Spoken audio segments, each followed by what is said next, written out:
You'll babysit your brother's kids. We're going on a family trip. That was it. No hello. No hug. No, how was your 10-hour flight, sweetheart? Just my mother, standing in the doorway with her coat already on, handing me a list of bedtimes and allergy meds, like I was the hired help she forgot to tip. My brother Derek leaned around the corner, grinning. Don't wipe your snot on her, kids. The whole house laughed. 3 kids, 5 days, $0. And the resort they were heading to? I'd find out later. I was the one paying for it. What I said next made my mother's face drain white. And by the end of that week, every automatic payment, every bill, every favor I'd silently carried for 6 years would come crashing down on them like an avalanche they never saw building. Before I go on, please take a moment to like and subscribe, but only if you genuinely connect with this story. Drop your location and your local time in the comments. I love seeing where you all are. My name is Claire. I'm 27. And this is the story of how I stopped being my family's ATM and watched them realize they couldn't afford their own lives without me. Now let me take you back to 3 weeks before Christmas, the night my mother called me crying. It was 11 at night. I was sitting cross-legged on my bed in my Seattle apartment with my laptop balanced on a pillow, finishing a code review that was already 3 days overdue. My phone buzzed once on the nightstand, then twice. Then it lit up with my mother's name and didn't stop. I picked up. The sobbing started before I could say hello. Claire, honey, I need you to come home for the holidays. Her voice cracked in the exact place it always cracked. This might be the last time I get all my kids under one roof. Your father would have wanted this. My father. She always knew exactly which wound to press. He'd been gone 8 years, and she still summoned him like a debt collector whenever she needed something from me. I told her I wasn't sure. Flights were expensive this close to Christmas. I'd just sent her the monthly transfer 5 days ago. My bank account was running on fumes and stubbornness. She didn't pause. I already told Aunt Ruth you're coming. Don't make me look like a liar in front of the family. There it was. The 1-2. Guilt, then social pressure. I knew this choreography the way other people know their morning commute. And just like every other time, I folded. I booked a flight that night. $1,200. Economy. 10 hours with a layover in Denver. I remember staring at the confirmation email on my phone and thinking, this is fine. This is what good daughters do. I should have known better. Because the last time my mother cried on the phone like that, it cost me $11,000. But I'll get to that. 3 weeks later, I was dragging my suitcase through 6 inches of slush up my mother's driveway in Richmond, Virginia. My back ached from the flight. My fingers were numb. The porch light was on, and through the frosted glass I could see people moving around inside. I knocked. My mother opened the door, and the first thing I noticed was her coat. Not a bathrobe, not an apron, a coat. Zipped up, keys in her hand. She didn't hug me. She didn't even look at my face. She held out a folded piece of paper. Here's the schedule. Lily's allergic to strawberries. The baby's reflux medicine is in the cabinet above the stove. Pediatrician's number is on the fridge. She checked her watch. We need to leave in 20 minutes to make our dinner reservation. We? I said. That's when Derek appeared from the hallway. Resort polo. Sunglasses pushed up on his forehead. In December. He had that grin. The one he'd worn since childhood. The one that meant he was about to say something at my expense and everyone would laugh. Don't wipe your snot on her, kids. His 3 children came stampeding around the corner, Lily, 5, grabbing my leg, the middle one, 3, running straight past me, and the baby, 18 months old, howling in Megan's arms. Megan walked by without looking at me. The formula's on the counter, she wakes up at 2. And then they were gone, coats on, doors slamming, the SUV pulling out of the garage. I stood in the middle of the living room holding a piece of paper with somebody else's children's bedtimes, my suitcase still zipped at my feet. That's when I noticed something. The resort brochure on the kitchen counter. 5 days. Booked 3 weeks ago. A week before my mother ever called me. The tears were a script. And I was the punchline. The baby woke up at 2 a.m. Sharp, like Megan promised. The only thing Megan got right. I lifted her from the portable crib and walked slow circles through the dark living room, patting her back, humming some half-remembered song my father used to sing. The house was quiet except for her whimpering and the hum of the refrigerator. The refrigerator. I stopped in front of it. Under the magnets and the takeout menus, there were photos. Derek's college graduation, Derek's wedding, the whole family at the beach last 4th of July. Derek, Megan, the kids, my mother, even Aunt Ruth in the corner with her sun hat. I wasn't in a single one. I stood there for a long time bouncing the baby, scanning every photo like maybe I'd missed myself. I hadn't. My phone buzzed in my back pocket. A banking notification. I shifted the baby to one arm and checked it. Charge, $4,800. Coastal Breeze Resort and Spa. My mother's credit card. The card I paid the monthly statement on. The card she'd just used to book a resort vacation that I wasn't invited to. Something cold slid through my chest. Not sadness, something sharper. I sat down on the couch with the baby asleep on my shoulder and opened my banking app. I started scrolling. Rent transfer. $1,400. Auto pay insurance. $200. Credit card statement. Variable, but never under $300. I scrolled further and further. 6 years of transactions. I'd never sat down and added them up before. I think part of me had been afraid to. The baby's breathing was slow and warm against my neck. The house was perfectly silent. That night, I didn't sleep. Not because of the baby, because I opened a spreadsheet, and I started counting. To understand what happened next, you need to understand how I got here, and that means going back to the day my father died. I was 21, just graduated. No job lined up yet, just a degree and a plan to move to the West Coast and start fresh. My father, Richard Fielding, a quiet man who fixed lawnmowers in the garage and called me kiddo until the day he died, had a heart attack on a Tuesday morning. By Wednesday, he was gone. At the funeral, it rained so hard you could barely hear the pastor.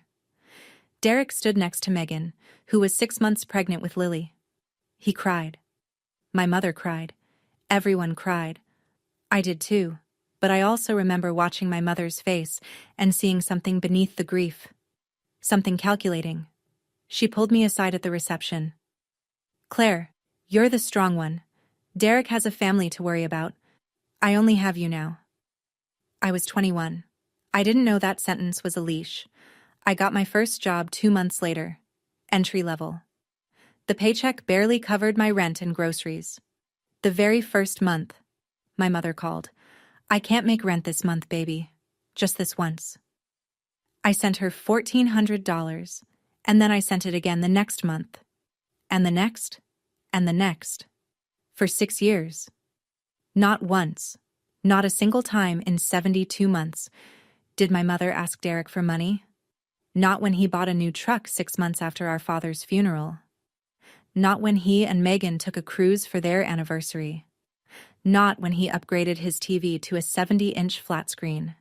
Funny how strong always meant the one who pays. Last Christmas was supposed to be different.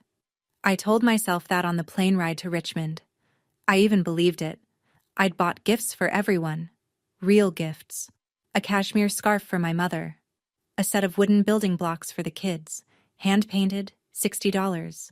A nice bottle of bourbon for Derek because I was still trying. Always trying. The gift I received was a bath towel.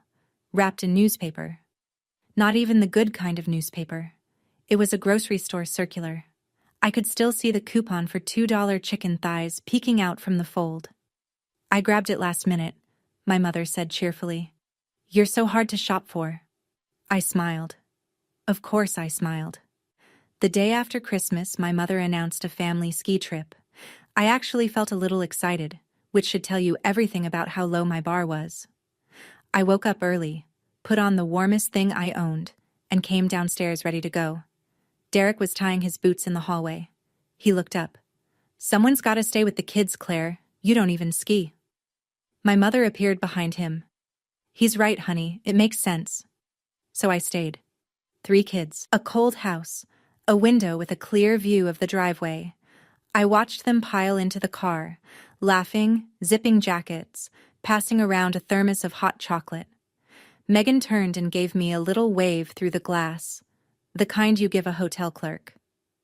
When they came home that night, smelling like pine and cold air, not a single person asked me how my day went. Derek just looked around the living room and said, "The house is still standing. Good job." That was the first year. I told myself it wouldn't happen again. I was wrong. And the next time was worse. 8 months before the holiday trip, my mother called at midnight, not her usual guilt trip hour. This was genuine panic. Or so I thought. "Claire, the pipes burst. There's water everywhere. The kitchen floor is ruined. I don't know what to do." I could hear something dripping in the background. Maybe water. Maybe performance. I transferred $11,000 the next morning. Nearly everything in my emergency savings. I ate rice and canned beans for 3 weeks. I told myself it was worth it. My mother needed me, and I was the strong one. 2 weeks later, Derek posted photos on social media. A birthday party, his birthday, at my mother's house. And there, gleaming behind the cake and the streamlined guests, was a brand new kitchen. Granite island, pendant lights, subway tile backsplash, the works. The caption read, "Mom outdid herself this year." I stared at that photo for 10 minutes. Then I texted my mother. "I thought the pipes burst." She replied fast, like she'd been expecting the question. "They did. But since we were fixing things anyway, I upgraded the kitchen a little." Family needs a nice kitchen, Claire. A little. $11,000. I later found the actual plumbing invoice stuffed in a drawer during one of my visits. $612 to fix the pipe. The remaining $10,388 went to a kitchen remodel that I was never consulted about, never invited to enjoy, and never thanked for. Family needs a nice kitchen. She kept using that word. Family. I don't think it meant what she thought it meant, or maybe it meant exactly what she thought. Family meant me. Paying. Quietly. Forever. I deleted the text thread. I didn't say a word. That was the last time. Until it wasn't. 3 months before I flew home for the holidays, Megan sent me a screenshot by accident. It was a Tuesday afternoon. I was on my lunch break, scrolling through messages, when a notification popped up from Megan, which was already unusual because Megan and I didn't talk. We existed in the same family the way strangers exist on the same subway car. The screenshot showed a group chat called Fielding Fam. I'd never seen it before. I wasn't in it. 4 members. My mother, Derek, Megan, and Aunt Ruth. My mother had written, "Claire is so dramatic sometimes. I ask for one small favor and she acts like I'm ruining her life." Derek, right below. "She just likes feeling important. Letter." Megan. LOL. Aunt Ruth. A laughing emoji. I read it 4 times.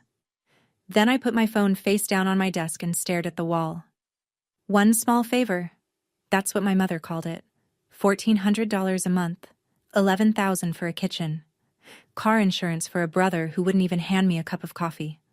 One small favor. And the group chat that my entire family was in. The family group chat. Didn't include me. But my monthly payment sure did include my mother's phone bill. I was paying for the phone she used to talk about me behind my back. Megan never mentioned the screenshot. Either she didn't realize she'd forwarded it, or she didn't care enough to worry. But I saved it.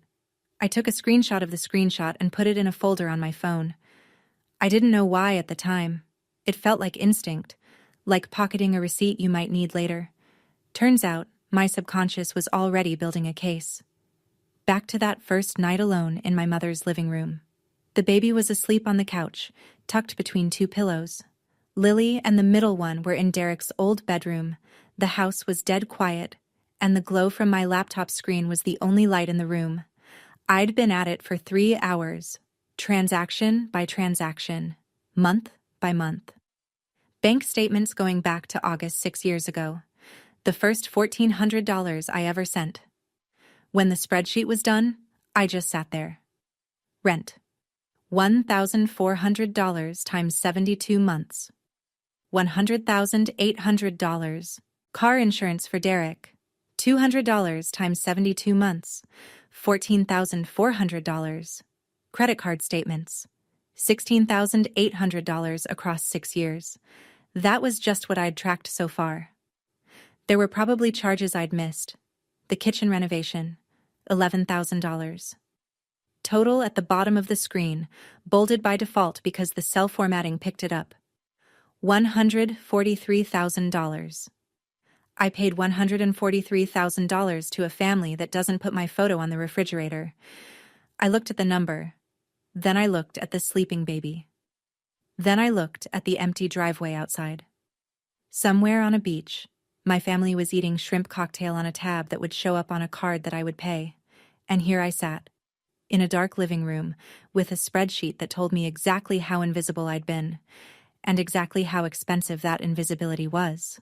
I picked up my phone, typed a message to Nora, my best friend since college, the only person who ever asked me, "Claire, how much are you actually sending them? I need your help, and I need you to be honest with me."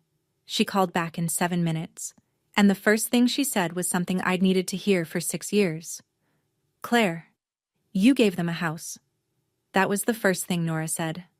Not hello, not what happened. She looked at the spreadsheet I'd screen shared on FaceTime, and for about 30 seconds she didn't say anything at all. I could see her eyes moving across the numbers, line by line, the way she reads everything. Like a woman who counts things for a living. Which she does. Nora's an accountant. A good one. The kind who catches errors other people pray nobody notices. I was sitting on the floor of my mother's bathroom. The door locked, the fan on so the kids wouldn't wake up. "You gave them a down payment on a house, Claire, and they didn't even give you a seat at the table." I tried to laugh. It came out wrong. She calls it helping out. Helping out is bringing groceries. Helping out is watching the kids on a Saturday. This? She pointed at the screen. This is subsidizing their entire lifestyle. Your mother's rent, your brother's car insurance, her credit card. Claire, do you even know everything that's in your name? I didn't, and that scared me more than the number. Nora walked me through it. Pull your credit report tonight, right now. Check every autopay link to your bank account. And Claire, are you a cosigner on anything? I paused. The lease. Mom asked me to co-sign when she moved after Dad died. She said it was just a formality. Nora went quiet again. That particular quiet she gets when she's angry, but choosing her words carefully. If she misses a payment, it hits your credit. You know that, right? I didn't answer, because I hadn't known that. Not really. Not the way it mattered. We're going through everything tonight, Nora said. All of it. It was 3 a.m. when I pulled my credit report. Nora stayed on the phone the whole time, guiding me through the screens while I sat on the cold tile floor with my back against the bathtub. 2 credit cards I recognized. A joint checking account I'd opened years ago and forgotten about. A co-signed lease, just like I told Nora. And then a 3rd credit card. Opened 14 months ago. Authorized user, Patricia Fielding. Balance, $3,200. I stared at the screen. Nora, I didn't open this. I know you didn't. I never signed anything. I never authorized her to be on this card. Nora's voice was careful, like someone handling glass. Claire, that's not just financial carelessness. Adding an authorized user and racking up a balance without consent. That could be considered fraud, even between family members. She's my mother. And she opened a credit line in your name without asking. Those 2 things can be true at the same time. I pulled up the statements. The charges were all hers. A department store. A day spa. $340 for a single visit. Groceries that weren't cheap. 14 months of spending on a card I didn't know existed, under my name, affecting my credit score. I set the phone down on the tile. I sat there in that bathroom, in my mother's house, with the fan still whirring above me and the faucet dripping and the baby monitor silent for once. And for the first time in 6 years, I didn't cry. I just saw everything clearly, like someone had finally turned on the lights in a room I'd been stumbling through in the dark. I didn't feel sad anymore. I felt something I hadn't felt in 6 years. Clarity. And clarity, it turns out, is dangerous. For the people who depend on your confusion. The next afternoon, my phone rang. Mom. I could hear waves and laughter and some kind of steel drum music in the background before she even said a word. How are the kids? Not, how are you? Not, did you sleep? Just, how are the kids? Fine, I said. Oh, good. Listen, honey, Derek forgot to pack the kids' rain boots. There's supposed to be rain tomorrow, and Lily has a thing about wet socks.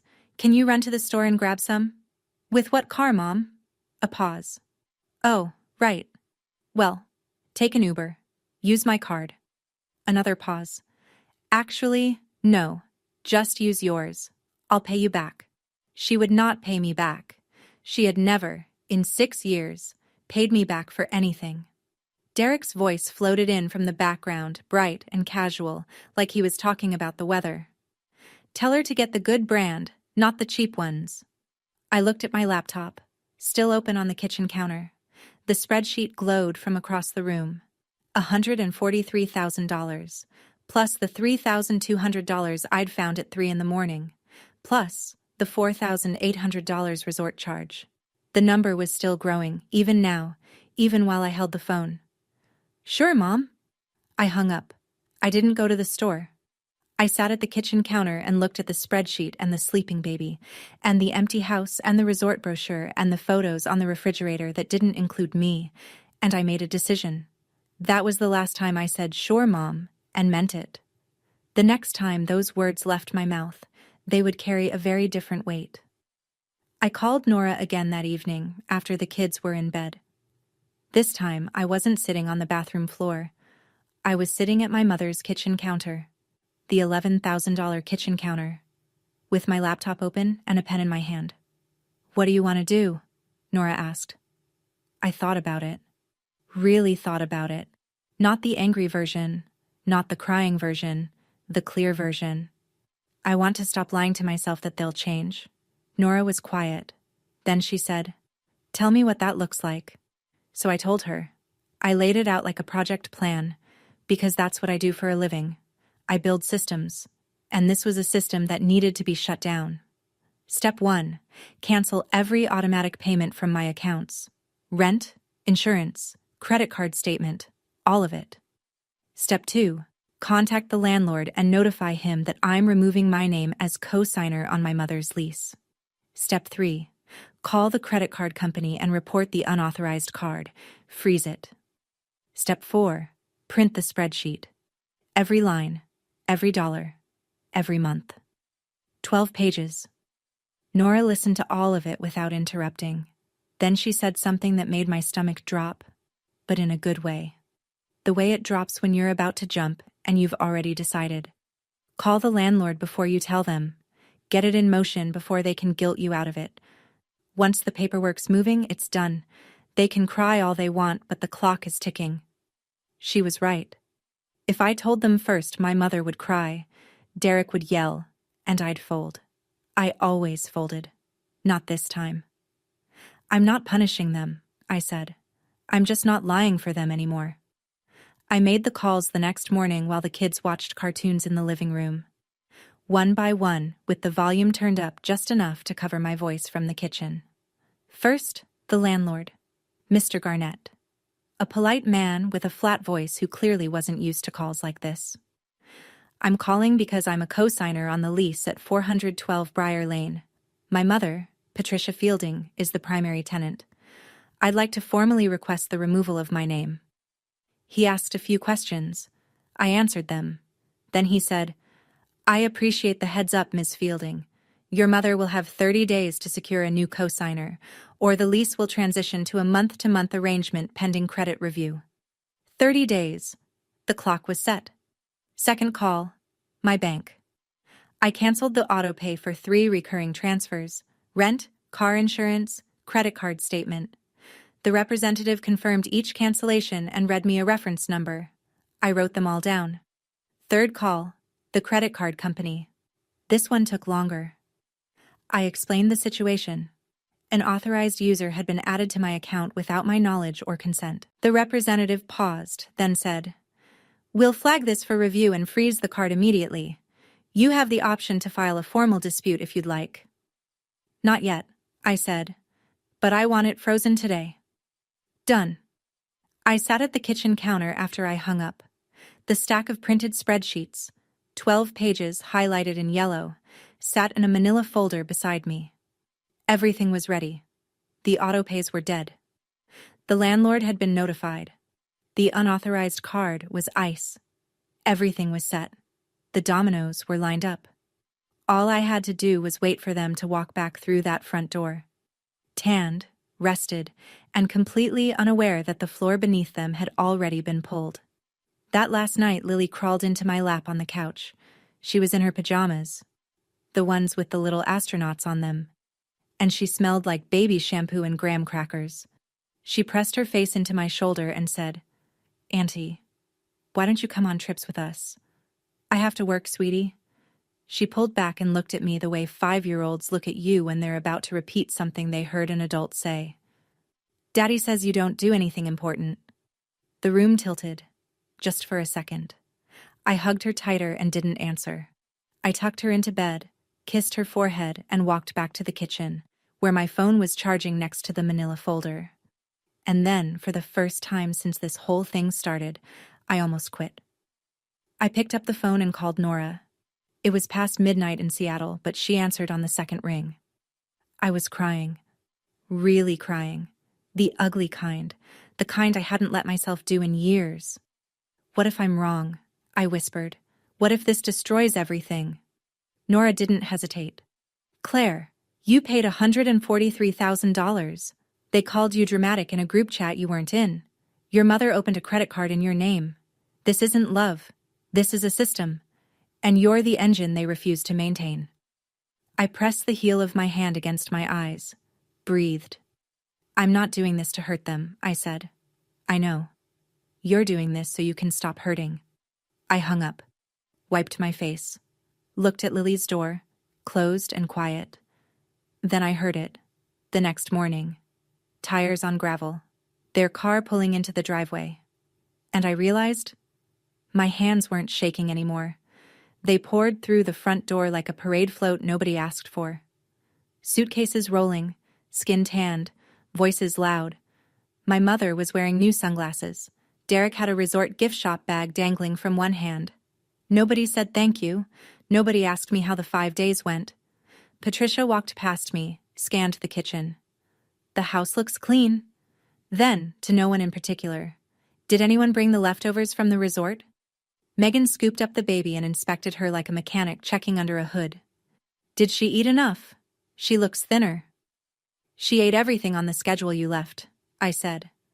Megan didn't respond, just walked off toward the nursery. Derek tossed his keys onto the counter.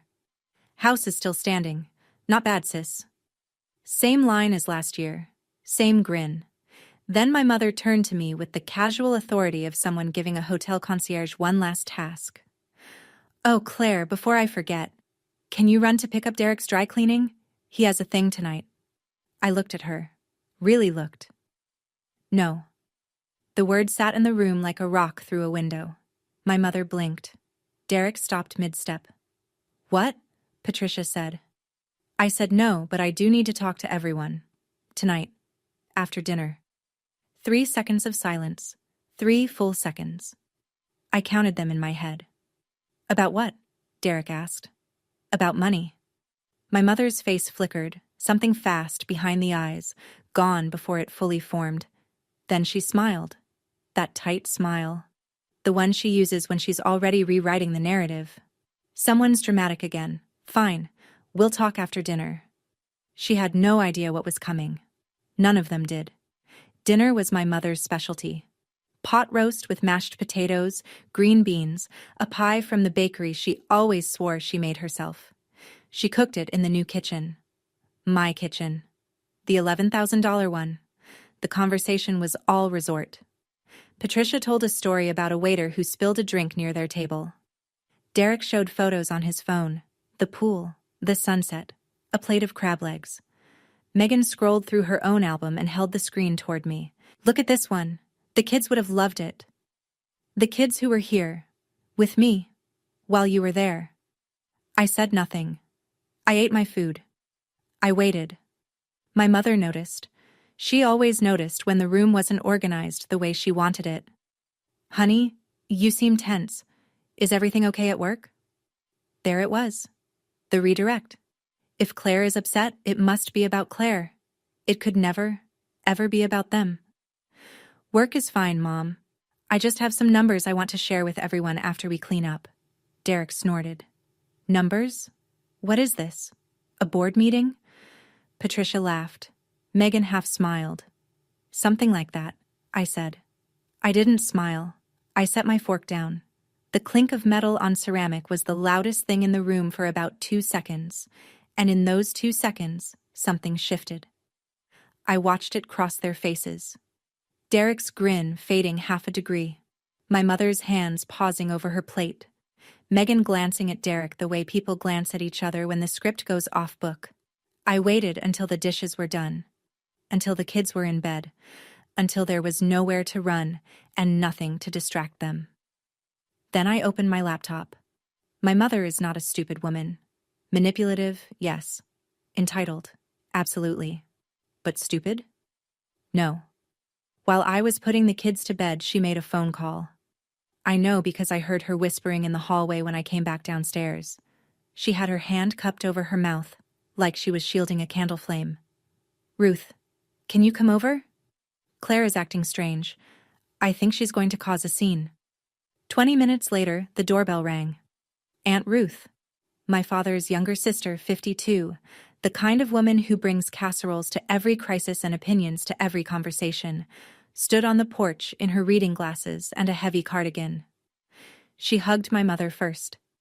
Then she turned to me with that particular look. Half pity, half suspicion. The one she used whenever my mother had gotten to her first. "Claire, your mother told me you're upset about something. Whatever it is, let's just talk it out like family." My mother appeared behind Ruth's shoulder, dabbing her eye with a tissue. "See? Even Aunt Ruth is worried about you, honey." She called reinforcements. Of course she did.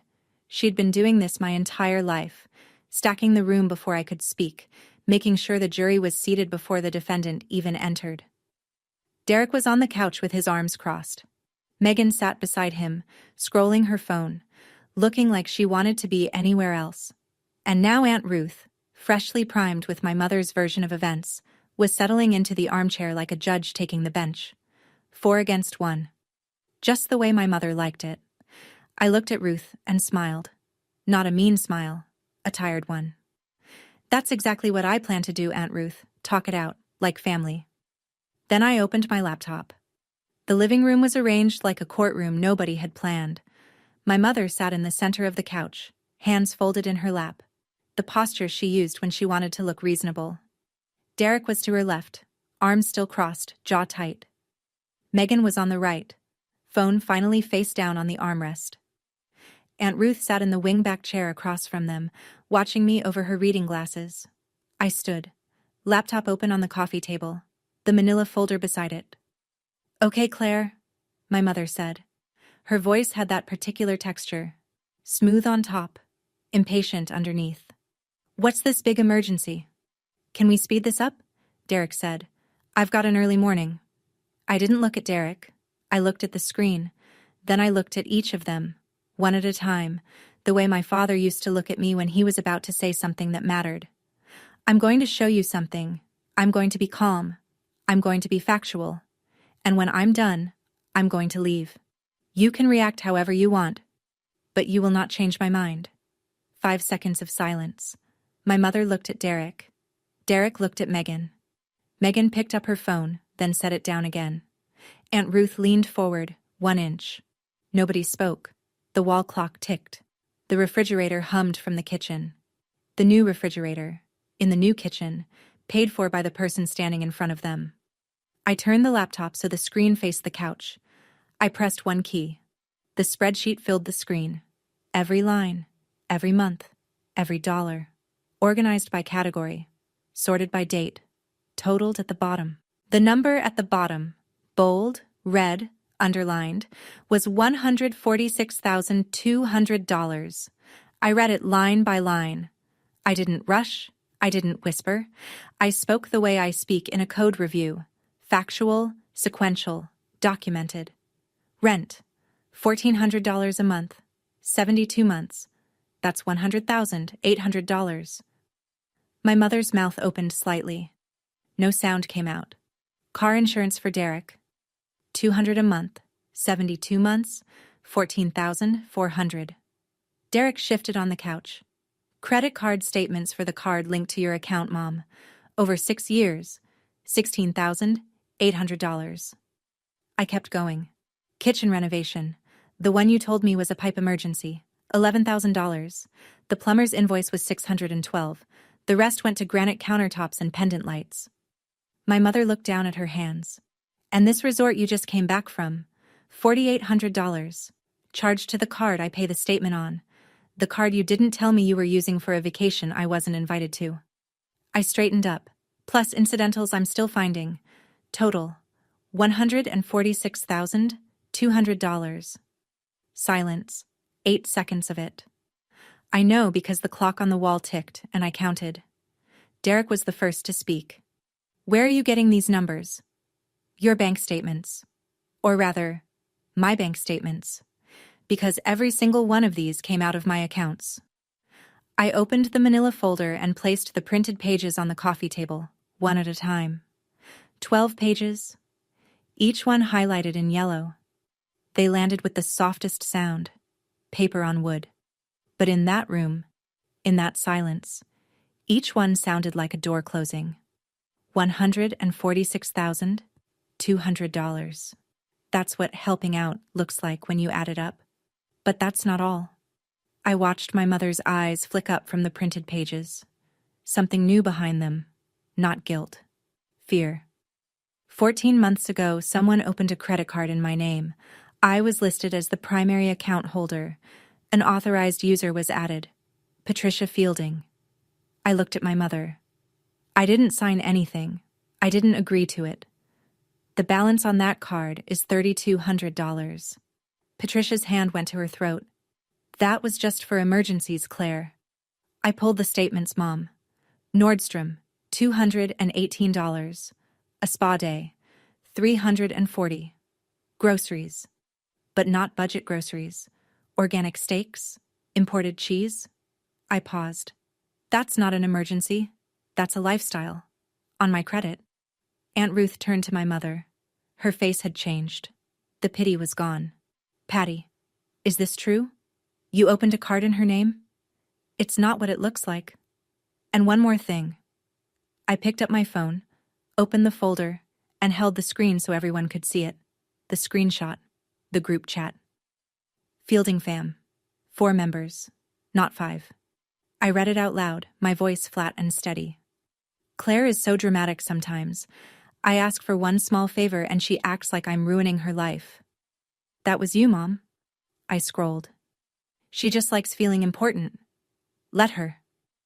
I looked at Derek. That was you.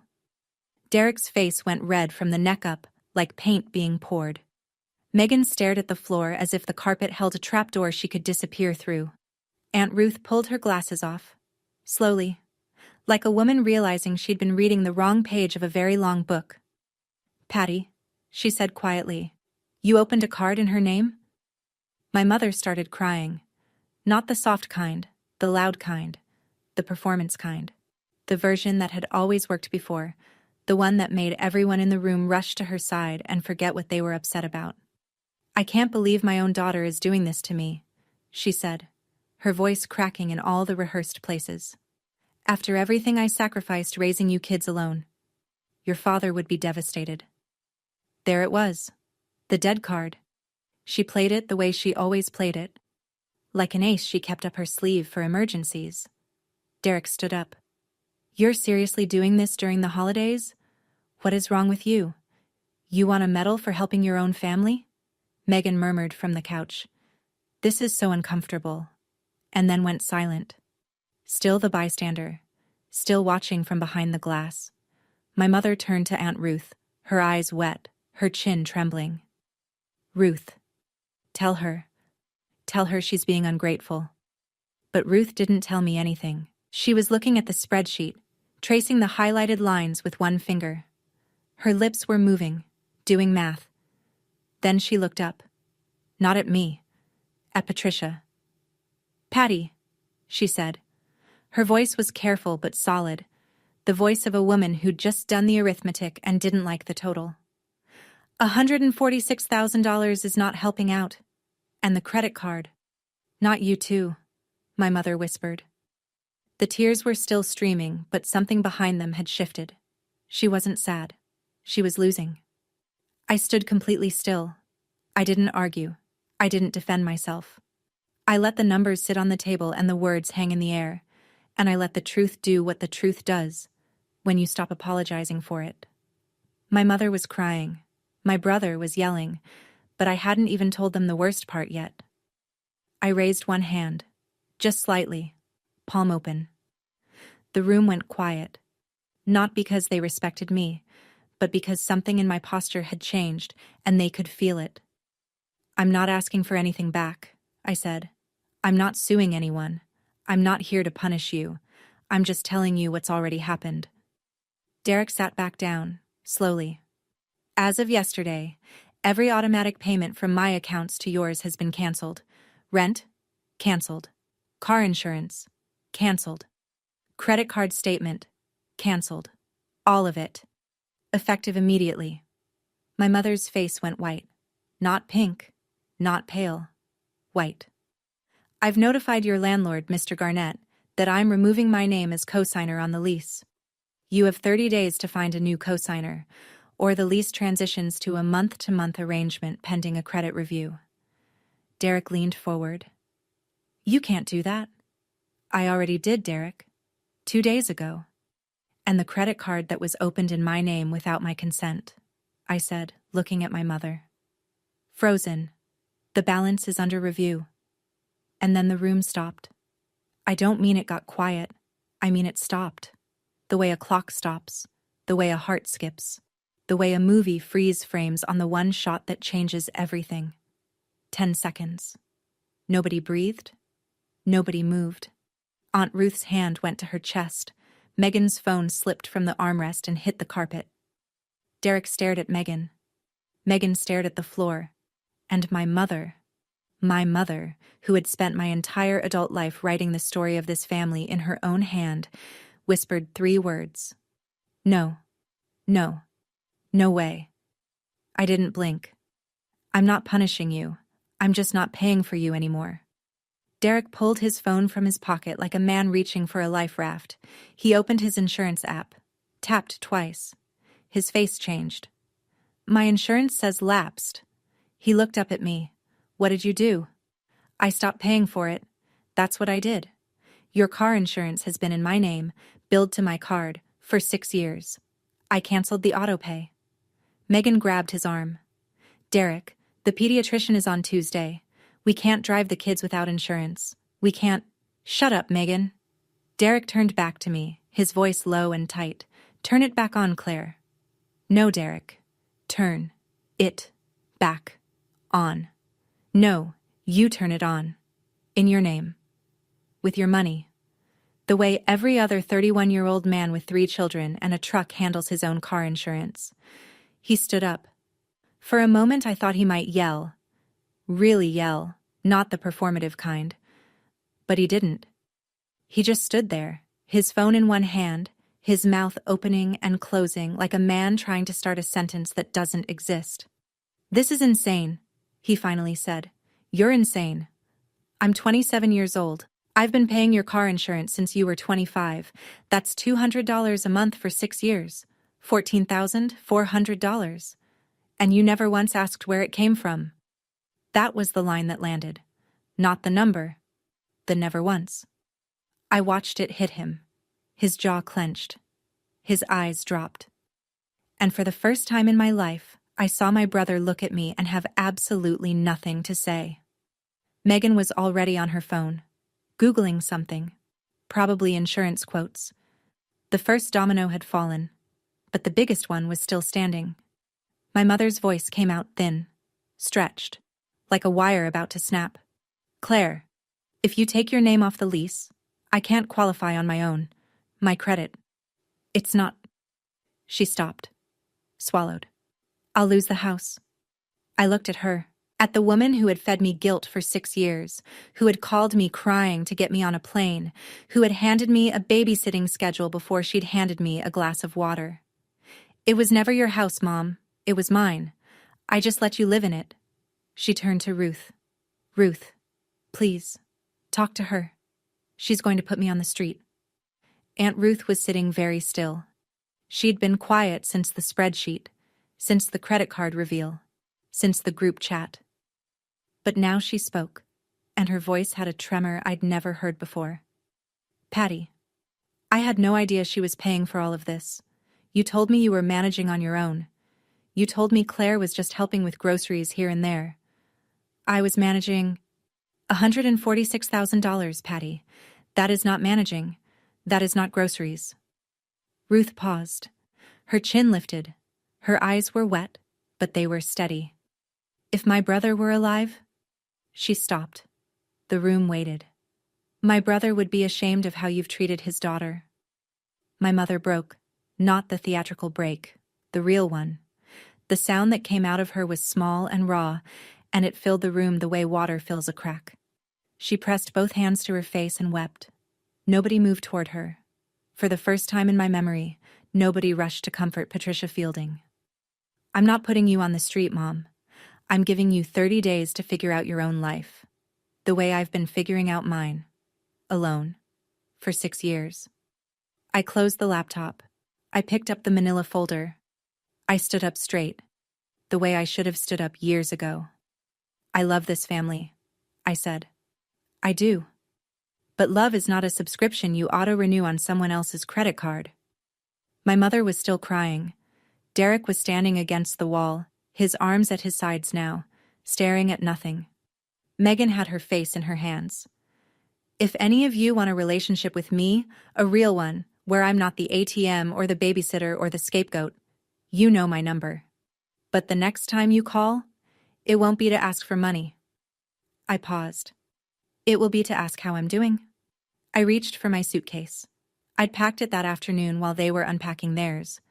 I'd placed it by the door the way someone places a chess piece, quietly, deliberately, before the final move. I was halfway to the front door when I heard the footsteps. Small ones. Fast. Auntie, where are you going? Lily. Astronaut pajamas, eyes wide, standing in the hallway, barefoot on the cold hardwood.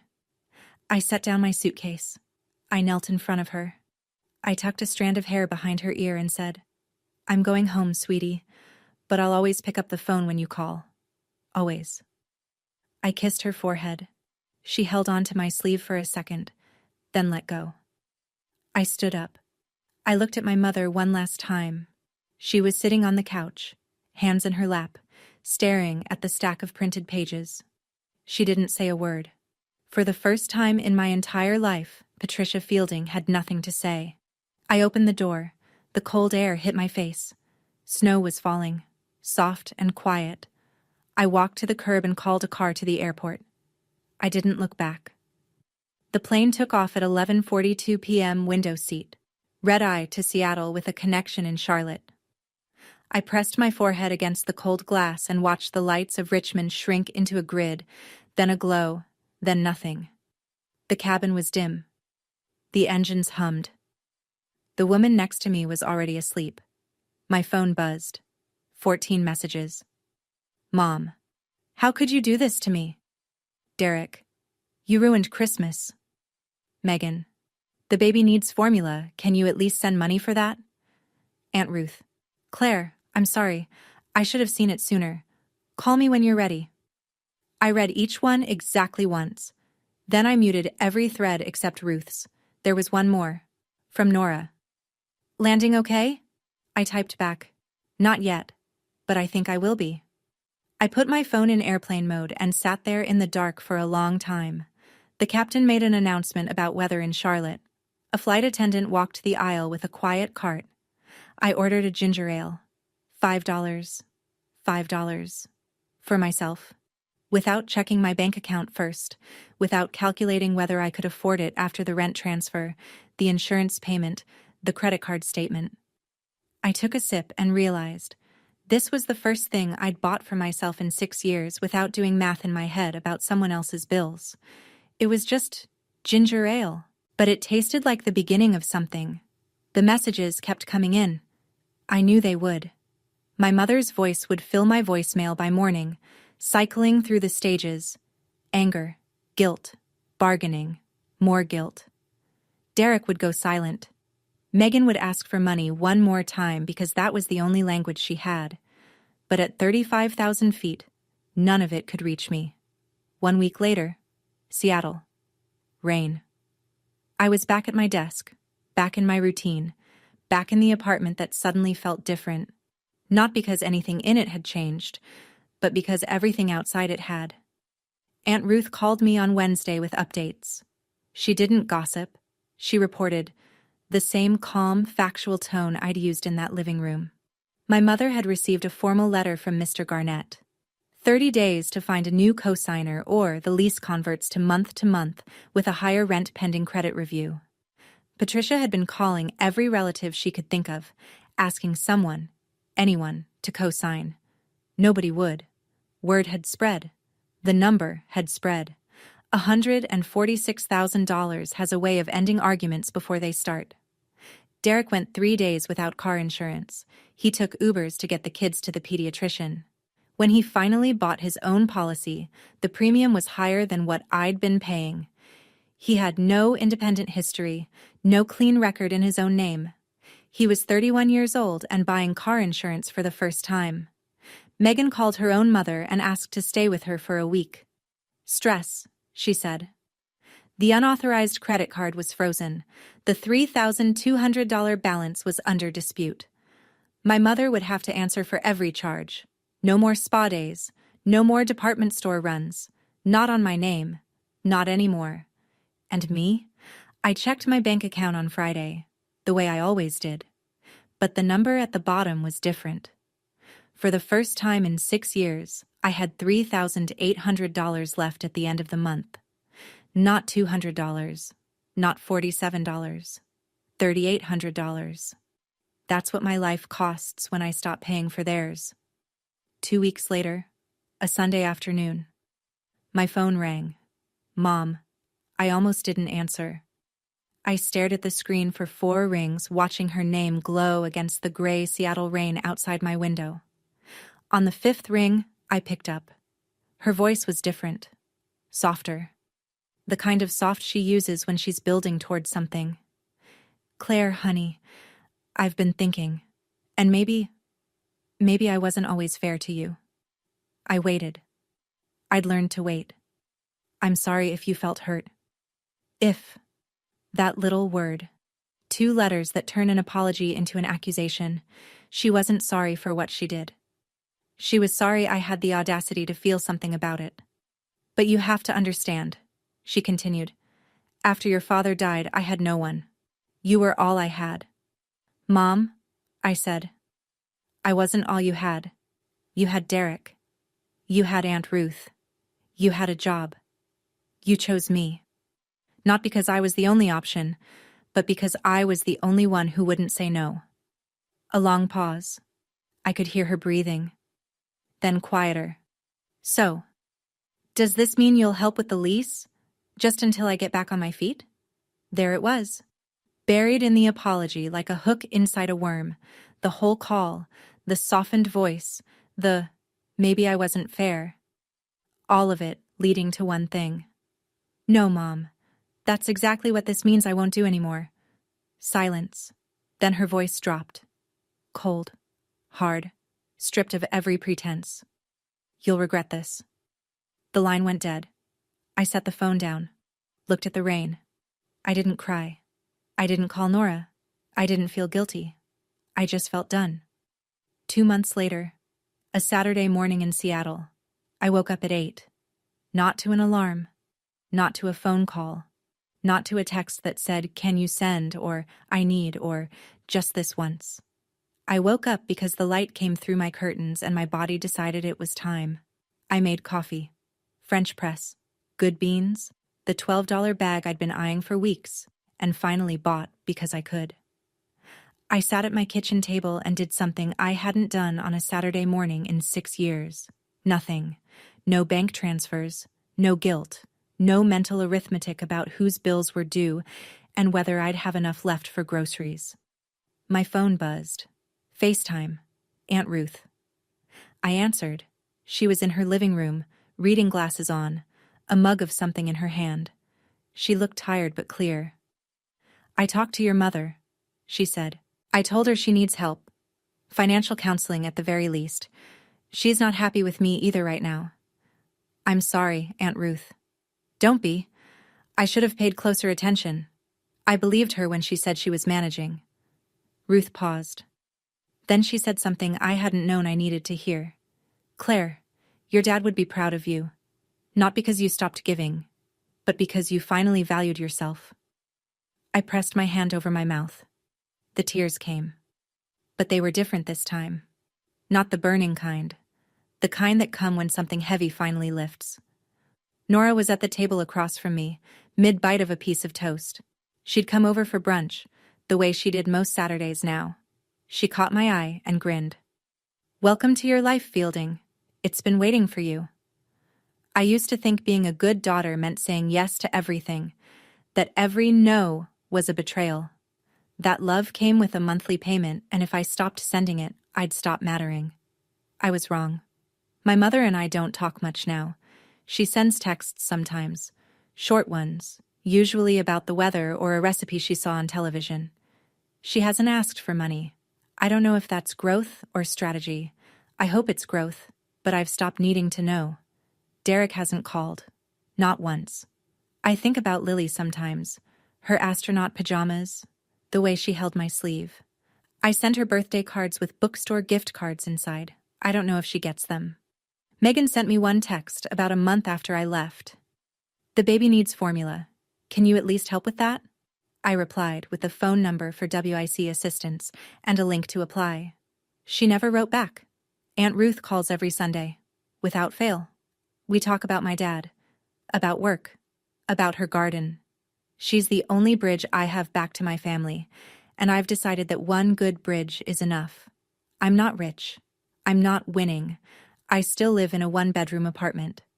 Some weeks I eat ramen. I still check my bank account too often. Old habits don't die. They just learn to whisper. But for the first time in 6 years, my money is mine. My time is mine. My peace is mine. And if you're listening to this and you recognize yourself in my story, if you're someone's ATM, someone's free babysitter, someone's plan B, I want you to know something. You're allowed to stop. You're allowed to count. And you're allowed to leave. That's not selfishness. That's survival. Love is not a subscription. And you are not a service they forgot to cancel. Thank you for staying with me to the end. If this story resonated with you, if you've ever been the invisible one, the one who pays, the one who stays, leave a comment and tell me your story. I read every single one. Hit that like button if you felt something. Subscribe if you want more stories like this. And if you know someone who needs to hear this, someone who's still paying for people who won't even put their photo on the fridge, send it to them. Sometimes the courage to set a boundary starts with knowing you're not alone. There's another story in the description that I think you'll connect with. I'll see you there. I'm Sierra. I'm 16, and 2 weeks ago, my parents left me a note. "Stay out of sight, freak." My whole family, my dad, my stepmom, my step-siblings, they were 3 miles away at a country club, toasting champagne, pretending I didn't exist. I thought that was the worst part. I was wrong. Because at 8:47 p.m., the doorbell rang, and the woman standing on my porch said 5 words that changed everything. "Your father signed you away." What happened after that, at the gala, in front of 300 people, I still can't believe it myself. Before I tell you, Please hit like and subscribe, but only if this story earns it. And while you're here, drop your city and your local time in the comments. I always love seeing where you all are.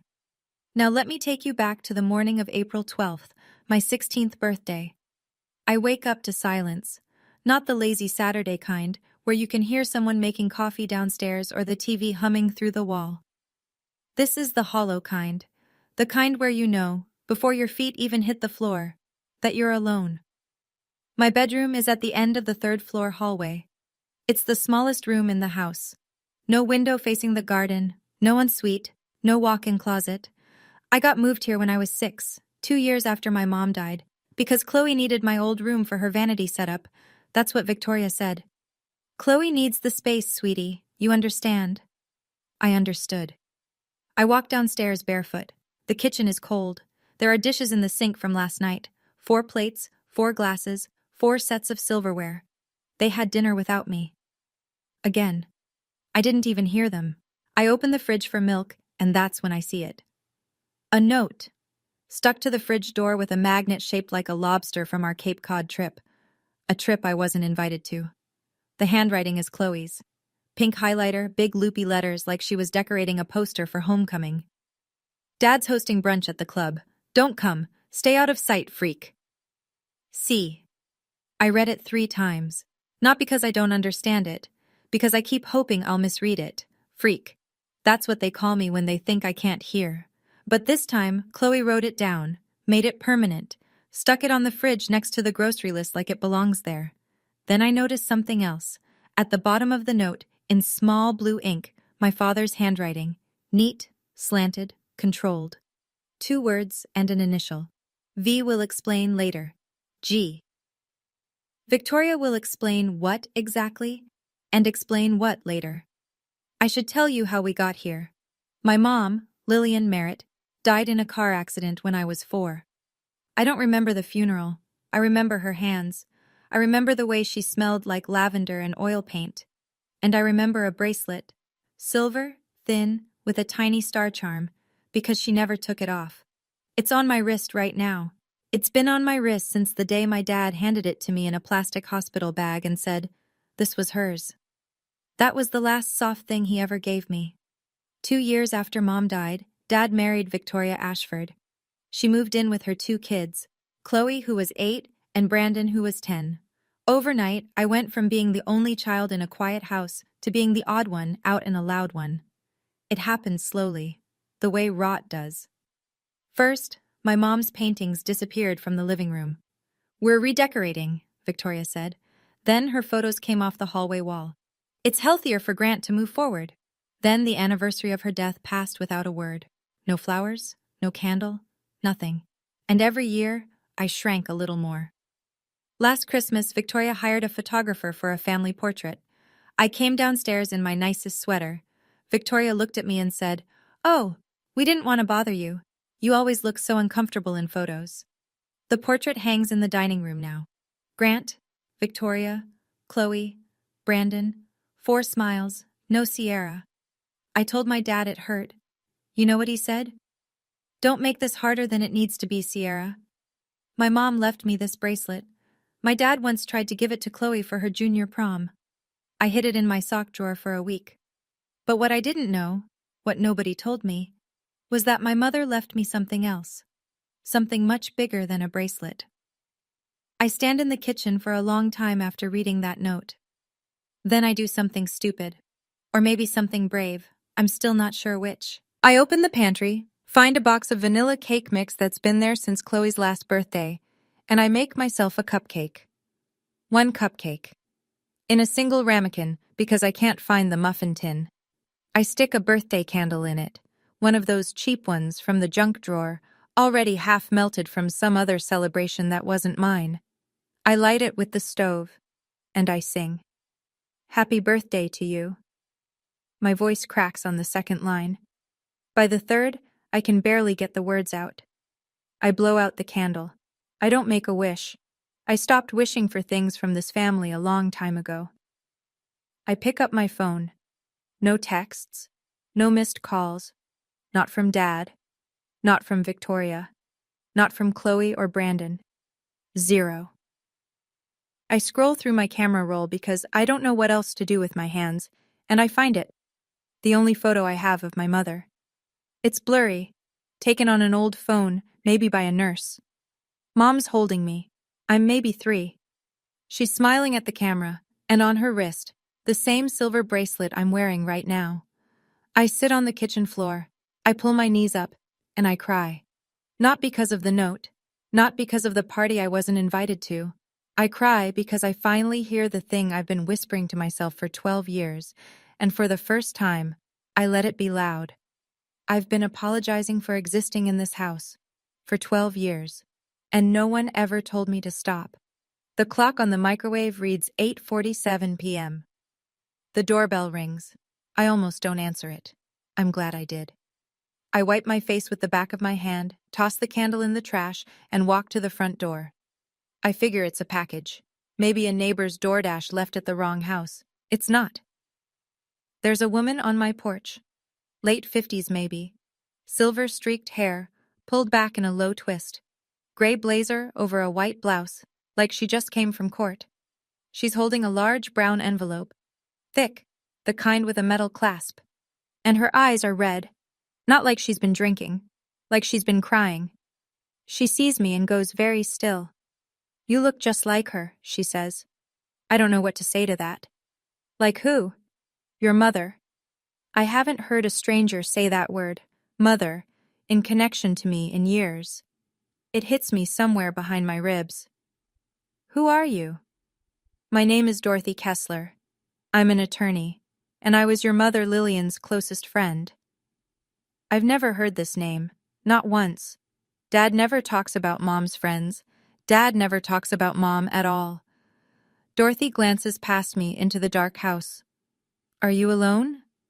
Yeah. Something tightens in her jaw. She looks at the note still stuck to the fridge. She can see it from the doorway. She reads it. I watch her face change. Then she sits down on the porch step, right next to me, like she's known me my whole life. And in a calm, steady voice, the kind of voice that tells you bad news without making you feel small, she says, "Did your father ever tell you about your mother's will?" I shake my head. Your father signed away his parental rights this morning. He filed the papers at 9 a.m. on your birthday. Do you understand what that means? I don't. Not fully. It means, legally, he is no longer your father. And that triggered something your mother put in place 16 years ago. We sit at the kitchen table, the same one where 4 plates were used without me last night, and Dorothy makes tea.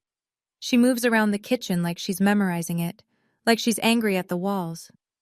How long have you been looking for me? I ask. 12 years. She sets the mug in front of me.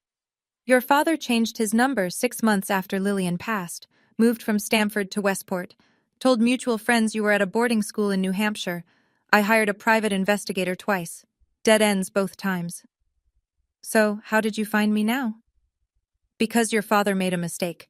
When he filed the papers to relinquish custody, it triggered a flag, a legal alert your mother's attorney set up when the will was drafted. The moment Grant Merritt stopped being your legal parent, I was notified. I stare at the envelope on the table. What's in there? Dorothy opens it slowly. Inside is a stack of yellowed papers with a notary seal, a smaller sealed envelope, and a photograph I don't recognize. This, she says, holding up the notarized document, is your mother's original will. She made it the year you were born. Your father told everyone it didn't exist, but it does. I have the original because Lillian gave it to me for safekeeping. She explains it simply. Mom owned things. The house we're sitting in, a cabin in Vermont, a piece of land in Maine, a trust fund meant for my education, and a collection of paintings from my grandmother's side. All of it was left to me. Only me. Managed by a guardian until I turned 18. That guardian was supposed to be Dorothy. And the house? I whisper. This house? It's yours, Sierra. It was always yours. He just never told you. Dorothy touches the smaller sealed envelope, but doesn't open it. There's a letter in here, from your mother, but I think you should read it when you're ready. Not tonight? Then she tells me the rest. Grant is planning to transfer all of Mom's assets to a charity foundation, one run by Victoria. The announcement is at the annual gala, in 2 weeks. We have 14 days to stop him, Dorothy says, and I'm going to need your help. I sit there for a long time after Dorothy finishes talking. The tea goes cold. Everything I thought I knew, about the house, about my mom leaving nothing behind, about being some burden my dad was stuck with, it's all a lie.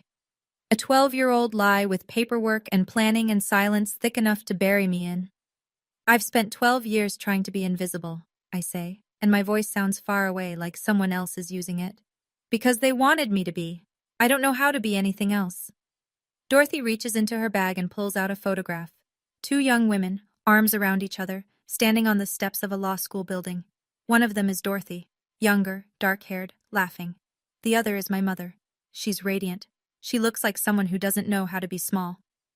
Your mother was the bravest woman I ever knew, Dorothy says. You have her eyes. She pauses. I think you have her spine too. I look at the photo, then at my bracelet. The little star charm catches the light. What do I have to do? Dorothy lays it out. Step 1. File for guardianship at family court. She's already submitted the paperwork. Step 2. Get the original will authenticated and entered into record, blocking any transfer of Mom's estate. Step 3. And this is the part that makes my stomach tighten. We have to act before Grant signs the transfer at the gala. If he does it in front of witnesses, unwinding it gets 10 times harder. I'll do it, I say. Dorothy nods, then waits, because she can tell I'm not finished. But I don't want to destroy him. I mean it, even now after the note, after everything. I just want what's mine, and I want him to look me in the eye when he admits what he did. Dorothy reaches across the table and squeezes my hand. We're not going to lie, Sierra. We're just going to tell the truth, at the right time, in the right room. The next morning, Dorothy drives me to her office in New Haven. It's a small firm, 2 rooms above a bakery, smelling like sourdough and printer ink. But the filing cabinet she opens is anything but small. 12 years of records. She shows me the property transfers first. My father moved the title on the Westport house 3 times, each time requiring a guardian's signature, each time signing it himself as my legal parent. He shifted ownership into a revocable trust, then restructured the trust, then folded it into a holding entity, layer after layer, like he was burying something alive. What about the paintings? I ask. Dorothy pulls out a sale receipt. 3 years ago, Grant sold my grandmother's art collection through a private dealer in Manhattan. 8 pieces. The total is a number I've never seen attached to my life before. Not a penny of it reached me. Then she shows me the one that guts me. An account statement. The education trust my mother set up when I was born, funded, growing, untouched for years, was drained 14 months ago. Every cent was redirected to a tuition account, not mine. Chloe's, I say. I don't even need to ask. NYU, full ride would have been Sierra Merritt's. Instead, it's paying for Chloe's dorm in Greenwich Village. He used my college fund to pay for Chloe's dorm room. I sit with that sentence for a minute. It's the kind of sentence that rewrites your whole childhood. Dorothy opens one more file, an email printout. From Grant to his personal attorney dated 3 years ago. It reads, "The girl doesn't need to know anything. She's better off not knowing." The girl. Not my daughter, not Sierra. The girl.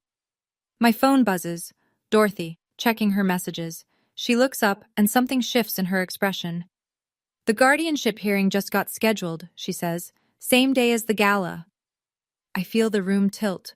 Morning court, evening gala. One day, everything. Standing in Dorothy's office, staring at that email. The girl doesn't need to know anything. I felt something snap. Not sadness, something sharper. Like the last thread connecting me to the word father just broke clean off. For 12 years, I thought I wasn't enough. Turns out I was too much. Too much of a reminder of what he wanted to steal. I kept wondering, what kind of person looks at their own child and sees an obstacle? Have you ever discovered someone you trusted was lying about everything? Tell me in the comments. I want to hear your story too. I have to go back. Dorothy explains it calmly.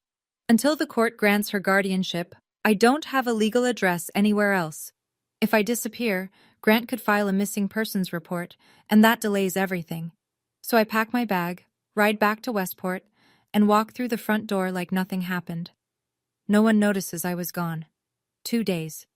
Not a single question. Victoria is in the kitchen when I walk in. She's on the phone, laughing, holding a glass of sparkling water. She sees me and covers the mic. "Oh, there you are. Grab me the sparkling water, would you? This one's flat." Like I'm the help. I open the fridge, I take my time, and I look, really look, at this house I've lived in for 16 years with new eyes. The family portrait on the wall, 4 people, no Sierra. The fresh flowers on the entry table that Victoria orders weekly, always white peonies, Mom's favorite, though Victoria doesn't know that. Or maybe she does. And then I see it. Victoria's hand, on the counter, the ring, my mother's engagement ring. I recognize it from the one photo I have, a round-cut diamond on a platinum band with 2 small sapphires. Dad told me years ago it was lost. But there it is, on Victoria's finger, catching the afternoon light like it belongs there. My stomach turns. On the dining table, a pile of cream-colored envelopes, invitations. I pick one up. The Merritt Family Foundation Annual Gala. The logo on the front is elegant, a stylized L intertwined with a vine. I stare at it. That's my mother's monogram. I've seen it in her sketchbooks. Victoria took my mother's initial and made it her charity's logo. Chloe breezes past the kitchen. "Why are your eyes red? Were you crying again? God, you're so dramatic." I say nothing. Dorothy's voice in my head. "Don't let them know you know. Not yet."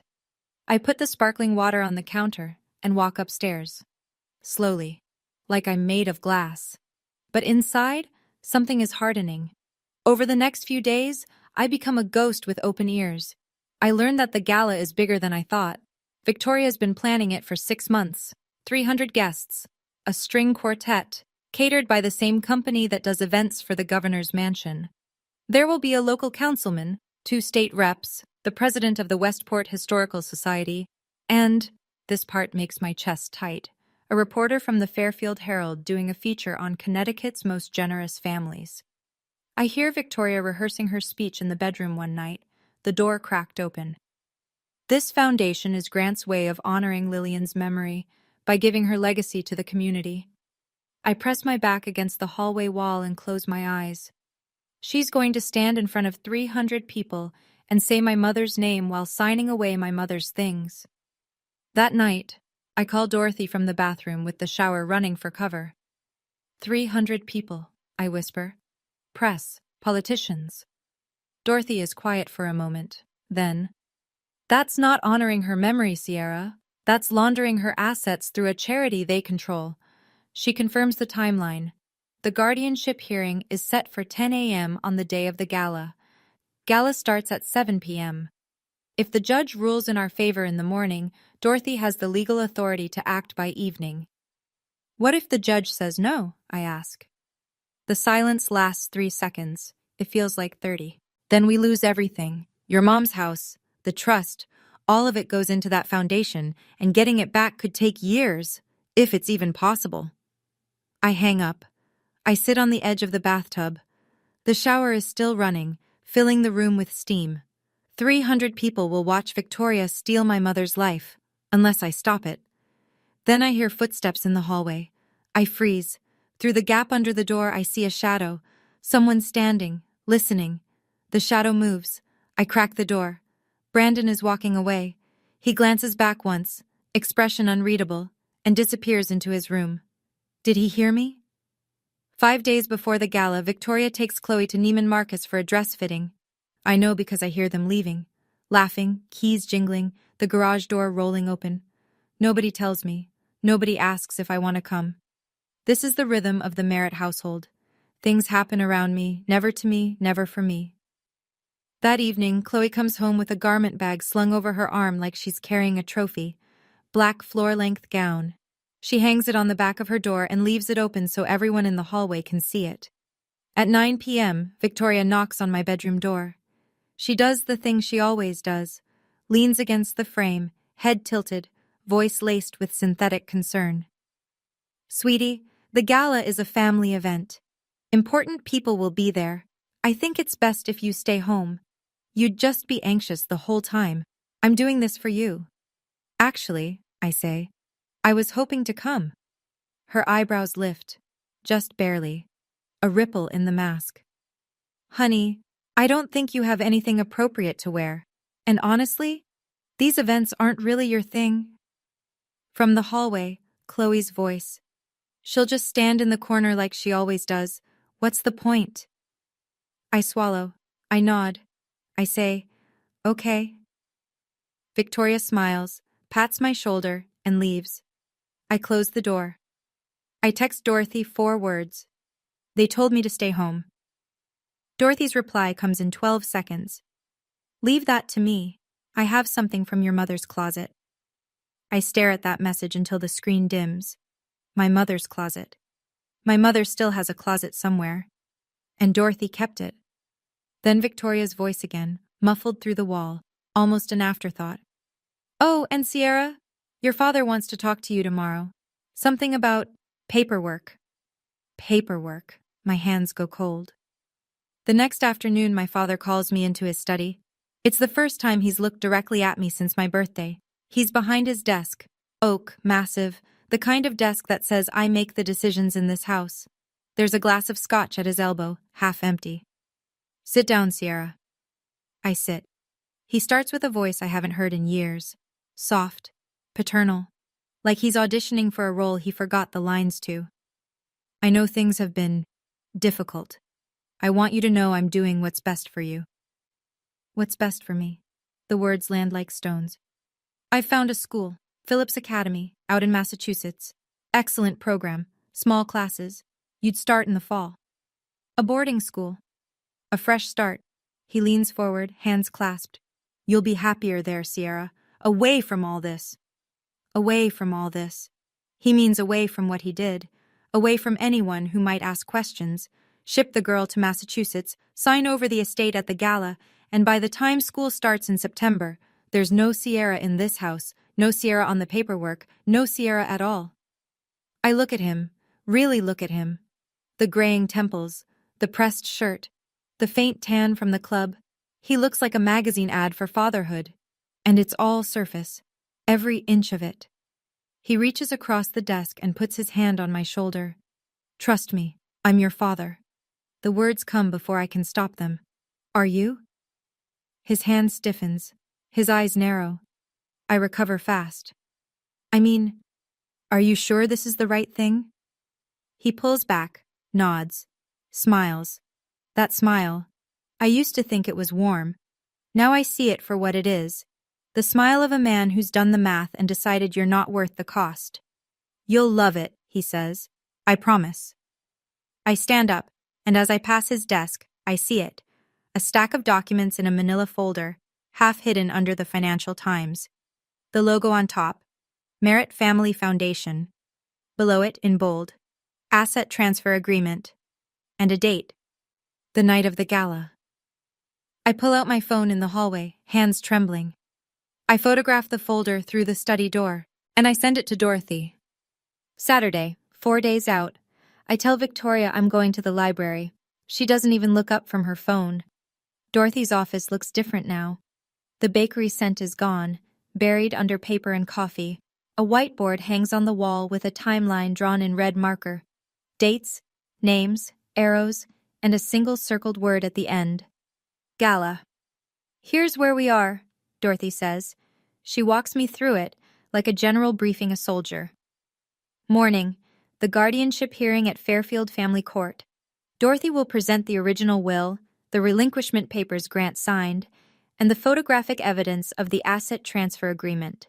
If the judge rules in our favor, Dorothy becomes my legal guardian, effective immediately.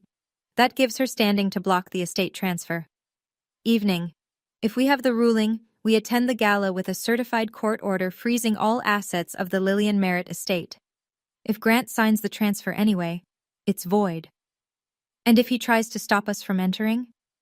300 witnesses, a reporter from the Herald, and a court order. He won't.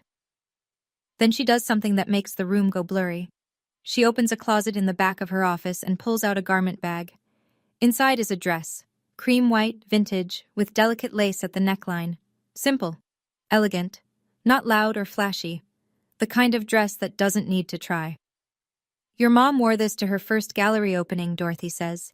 She walked in and every head turned, not because the dress was expensive, because she knew who she was. I put it on in the bathroom. It fits. It fits like it was waiting for me. I stand in front of the mirror, and for the first time in 12 years, I don't see the freak. I don't see the girl from the third-floor bedroom. I see my mother's daughter. Dorothy watches me from the doorway. She's holding the sealed envelope. Mom's letter. "Read it when you feel strong," she says. "Not before." I nod. I'm not ready yet. But I will be. 2 nights before the gala, I'm in the kitchen at midnight, drinking water, going over the plan in my head for the 100th time, when the light clicks on. Brandon. He's in sweatpants and a wrinkled t-shirt, hair messy, like he couldn't sleep either. He stands in the doorway for a second, then walks to the fridge, grabs a water bottle, and sits down across from me. We don't talk. We never talk. In 12 years, I can count our real conversations on one hand. Then he says quietly, "I know you're planning something." Every muscle in my body locks. "I heard you on the phone last week, in the bathroom." He peels the label off his water bottle, not looking at me. "I didn't tell Mom." "Why not?" He's quiet for a long time. Then, "Because what they did to you on your birthday, that note Chloe wrote, I saw her write it. I was standing right there, and I didn't stop her." He finally looks up. "I should have. I don't know what to do with this. 12 years of nothing, and now, at 12:15 a.m. in a kitchen that technically belongs to me, he wants to have a conscience. I don't know what you're doing, Sierra, but whatever it is, be careful. My mom fights dirty." I hold his gaze. I know she does. He stands up, starts to leave, then stops, hand on the doorframe. "There's something else. Mom has a lockbox in her closet, under the shoe rack.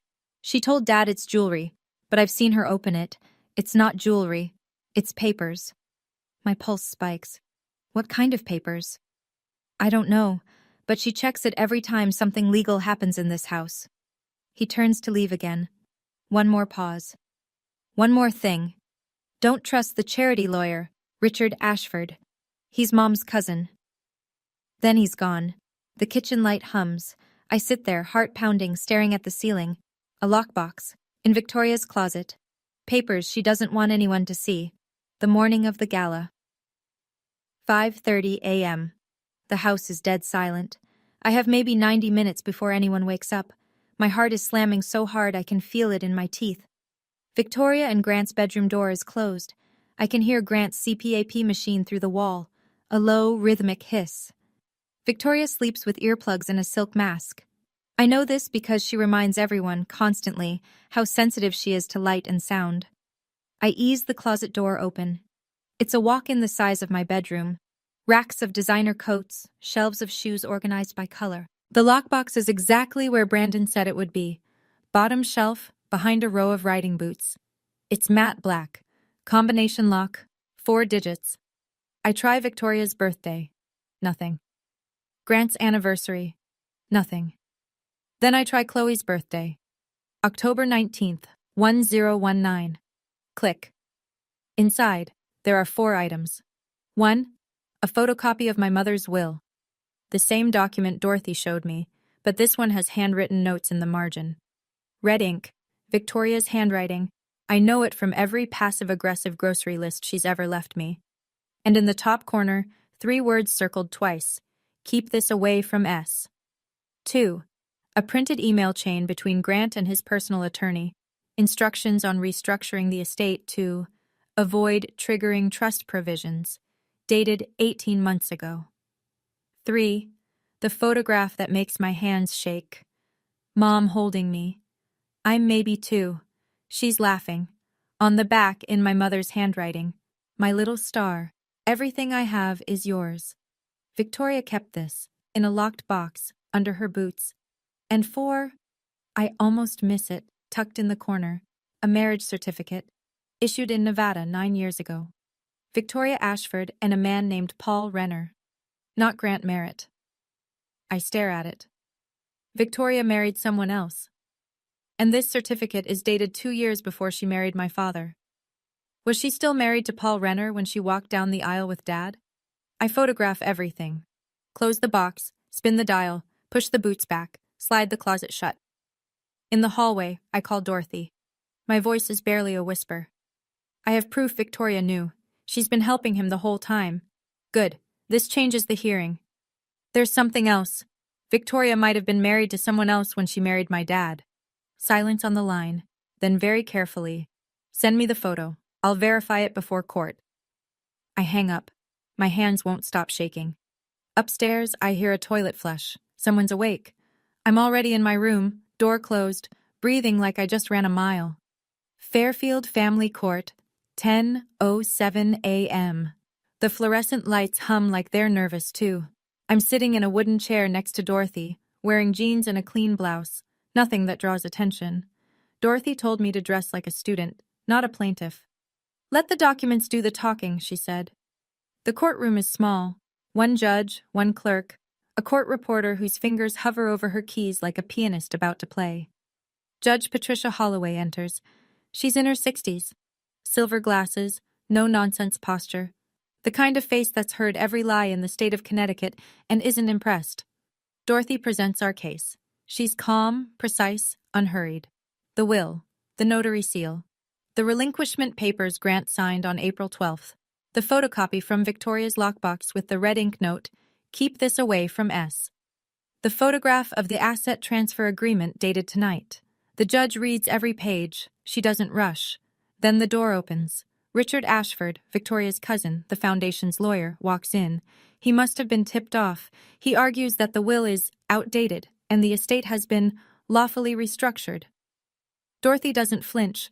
She presents the chain of custody for the original will, notarized, stored at a registered trust bank, never contested, never revoked, never superseded.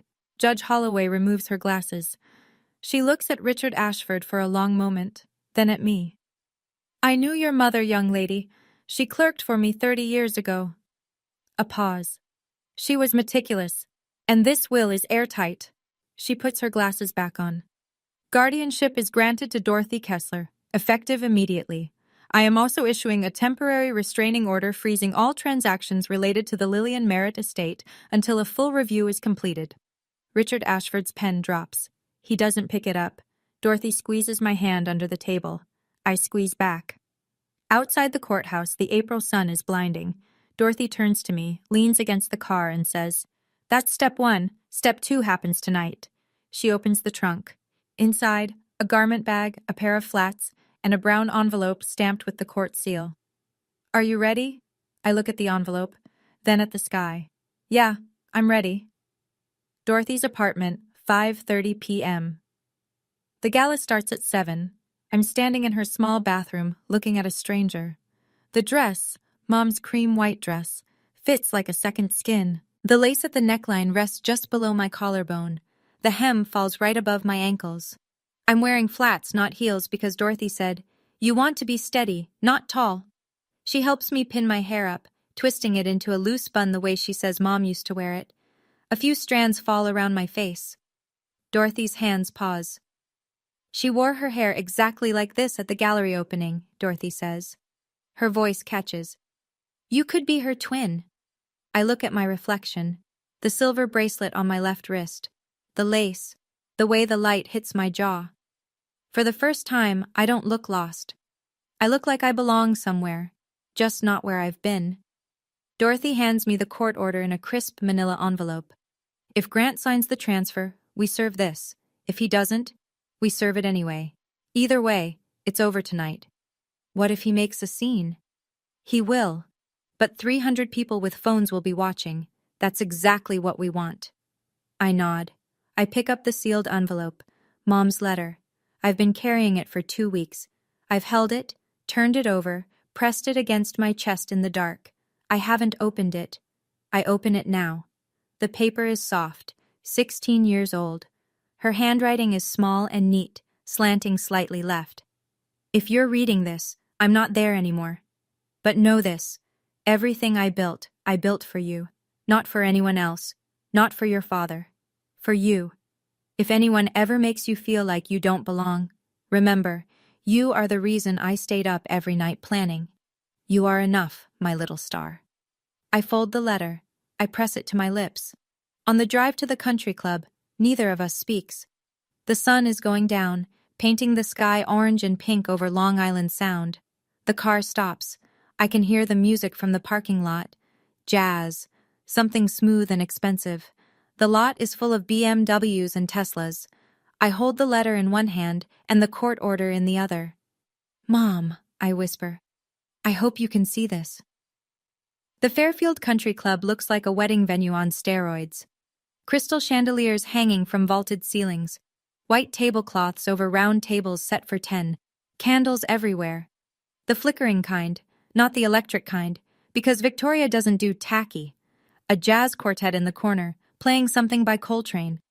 Wait staff in black vests gliding between guests carrying trays of champagne flutes and shrimp cocktails. 300 people, maybe more. Every seat taken. And at the far end of the room, near the small stage, my father. Black suit, silver tie. Standing with his hand on Victoria's back, laughing with a man I recognize from the club's board of directors. Victoria is next to him, red dress. Long, fitted, the kind that costs what some people make in a month. And on her left hand, my mother's ring, catching the light every time she gestures. Chloe is at the VIP table near the front, tapping on her phone, looking bored and expensive. Dorothy and I walk through the main entrance. I don't sneak in. I don't use a side door. I walk through the front, in my mother's cream-white dress, with the silver bracelet on my wrist and the court order in my hand. A few heads turn, then more. Then a wave of whispers moves across the room like wind through tall grass. I see it happen in slow motion. Margaret Maggie Dunn, the club's general manager, spots me from across the room. She's been here for 20 years. She worked for my mother. She sees the bracelet. Her hand goes to her mouth. She leans toward a colleague, and I can read her lips. That's Lillian's daughter.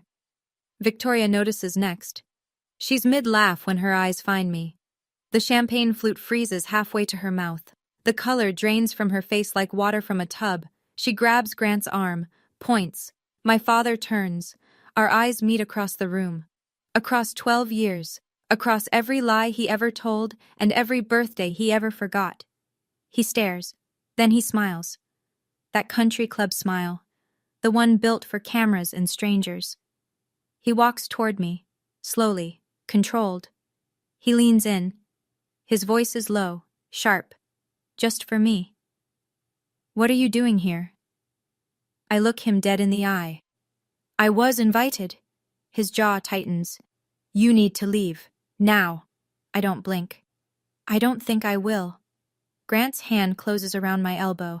Not hard enough to bruise, but hard enough to steer. He moves me toward the corner of the room, behind a potted fern the size of a small tree, where the acoustics are bad and the lighting is worse. His voice is a controlled hiss. I don't know how you got in here, but you're leaving. Right now. That's interesting, I say. Because according to the court order issued this morning, I have more right to be here than you do. Something shifts behind his eyes. A fracture in the confidence. Victoria appears, materializing the way she always does, perfectly timed, perfectly composed. She puts her hand on my arm and turns on the voice. The warm one. The PTA one. Sierra, honey, you look lovely, but this isn't really your kind of... Victoria. I keep my voice even, quiet. You're wearing my mother's ring. Her fingers curl. She pulls her hand behind her back like I've burned her. 3 guests nearby stop talking. The whispers start again, louder this time, rippling outward. Grant sees it happening. He's losing the room. I can see the calculation on his face, the cost-benefit analysis running in real time. Make a scene or contain this. He chooses wrong. Security, he says, louder than he intends. A few more heads turn. Please escort this young lady out. 2 men in dark suits move toward me. Dorothy steps forward. She's been standing 3 feet behind me the entire time. Still, patient, waiting. She holds up a business card. I'm Dorothy Kessler, attorney at law. This young lady is my legal ward as of 10:47 this morning. Removing her from this venue would constitute unlawful interference with a court-appointed guardian. I strongly suggest you step back. The guards stop. They look at each other, then at Maggie Dunn, who's watching from the side. Maggie gives a small nod. They retreat. Grant's face is a mask fighting itself. Victoria leans in, her whisper thin as a blade. Get her out of here before the speech. Too late. The MC is already at the podium. The spotlight swings. A voice fills the room. Ladies and gentlemen, please welcome our host for the evening, Grant Merritt. The room applauds. Grant straightens his tie. He has no choice. He walks toward the stage. I take my seat in the front row. Grant takes the stage like a man stepping onto a landmine and pretending it's a dance floor. The spotlight hits him. He smiles, that wide, practiced donor dinner smile, and waits for the applause to settle. Thank you all for being here tonight. This room is full of people who believe in something bigger than themselves, and I'm honored to stand with you. Polite applause. Victoria beams from the front table, hands folded, queen of the evening. Then he says her name. My late wife, Lillian, believed in giving back. She was an artist, a dreamer, and the most generous person I ever knew. My throat tightens. He hasn't said her name to me in years. But here, in front of cameras, he wraps it in gold. Tonight, to honor Lillian's memory, Victoria and I are proud to announce the Merritt Family Foundation, dedicated to arts education for underprivileged youth throughout Fairfield County. More applause. Louder now. People nod. This is the part where rich people feel good about being rich. Grant picks up a document from the podium, the asset transfer agreement. I recognize it from the photo I took in his study. He holds up a pen. To fund this mission, I am personally donating the full Lillian Merritt estate, her properties, her art collection, her legacy, to the foundation, effective tonight. The room erupts, standing ovation. Victoria wipes a tear that I'm fairly sure isn't real. Grant signs, pen to paper, right there under the spotlight. 300 people clap like they've just witnessed an act of grace. I don't clap, I watch. And next to me, Dorothy doesn't tense, doesn't panic, doesn't reach for the envelope. She just smiles. Small. Certain. She leans over and whispers 4 words into my ear. Now it's our turn. The applause is still rolling when Dorothy stands. She doesn't rush. She buttons her blazer, picks up the manila envelope, and walks to the stage like she's done this 1,000 times. The MC tries to intercept her. She shows him something. I can't see what. And he steps aside. Dorothy takes the microphone. Excuse me. The room goes quiet. Not all at once. It's a slow drain, like air leaving a balloon. Heads turn. Phones come up. My name is Dorothy Kessler. I'm an estate attorney licensed in the state of Connecticut. I have a court order from Judge Patricia Holloway, issued this morning freezing all assets of the Lillian Merritt estate. Silence. The kind you can feel on your skin. The document Mr. Merritt just signed is legally invalid. He has no authority to transfer these assets, because they were never his. Grant steps forward. This is ridiculous. Who let this woman... Dorothy doesn't raise her voice. She doesn't need to. These assets belong to Lillian Merritt's sole heir, as designated in her original notarized will, a will Mr. Merritt concealed for 12 years. She turns to me. 300 pairs of eyes follow. I stand. My knees are water. My spine is steel. I walk to the stage. I take the microphone. And I look at my father. My name is Sierra Merritt. Lillian Merritt was my mother. She left a will that names me as her only heir. My father hid it for 12 years. Every property he just tried to donate, the house, the cabin, the art collection, belongs to me. The room doesn't whisper. It erupts. Chairs scrape. Gasps cascade from table to table. A camera flash goes off, then another. Grant grabs the microphone stand. She's a child. She doesn't know what she's... I don't let him finish. You signed away your parental rights on my 16th birthday. You filed the papers the same morning I woke up alone with a note on the fridge calling me a freak. You sent your own daughter away so you could take her inheritance. I hold up the manila envelope. I have the court order. The court has your relinquishment papers, and now every person in this room knows exactly what you did. Dead silence. 300 people. Not a fork moves. Victoria rockets to her feet. This is a scam. That girl has always been... I turn to her. Calm, level, like I'm reading a weather report. Mrs. Merritt? Or should I say Miss Ashford? Since your marriage to my father might not even be legal. Victoria's mouth opens, closes, opens again. The room is no longer whispering. It's roaring. Grant's mask doesn't crack. It shatters. He steps toward me, finger raised, and the word that starts to leave his mouth, "You ungrateful," dies halfway out when he sees the phones. Dozens of them, held up across the ballroom like lighters at a concert, except nobody's cheering for him. He pivots, tries the other voice, the soft one, the concerned father one, the one he uses when the audience is watching. Folks, this is a misunderstanding. My daughter has been troubled. She has emotional difficulties, and she's been influenced by someone who... Dorothy steps forward. She holds up 2 documents like a teacher presenting evidence at a science fair. Mr. Merritt, here is the court order. And here, she raises the second page, is a photocopy of your late wife's will, found in your current wife's personal lockbox, with her handwritten note in red ink. She reads it aloud. Keep this away from S. Victoria's voice is shrill, cracking. I've never seen that before. Dorothy is unmoved. It was verified this morning, your handwriting, your fingerprints. Grant spins toward Victoria, and the thing that comes out of his mouth, the sentence that will follow him for the rest of his life, he says in front of 300 silent witnesses, "You told me you destroyed that." The room inhales. He just confirmed it, all of it, in one sentence. Victoria looks like she's been slapped. Grant realizes what he's done. His hand drops. His jaw works, but nothing comes out. From the VIP table, Chloe stands, mascara already streaking. This is her fault. She always ruins everything. She's... Enough! The voice comes from the side of the room. Maggie Dunn, the club's general manager. She's walked to the nearest microphone, the one by the string quartet. I worked for Lillian Merritt for 5 years. I recognized that bracelet on Sierra's wrist. Lillian never took it off. And Lillian told me more than once that everything she had was for her daughter. A pause. Then someone claps. 1 person, then 5, then 50, then the whole room. Not for Grant, not for the foundation, for me. The applause fades. The room waits. I look at my father. He's still on the stage, but he's alone now. Victoria has stepped back, physically distanced herself, like he's contagious. Chloe is sobbing at the VIP table, her black gown twisted in her lap. The councilmen and the board members have quietly moved to the back of the room. No one is standing near Grant Merritt. I could destroy him right now. I could read the email. The girl doesn't need to know anything, out loud, and let the Herald reporter print it tomorrow.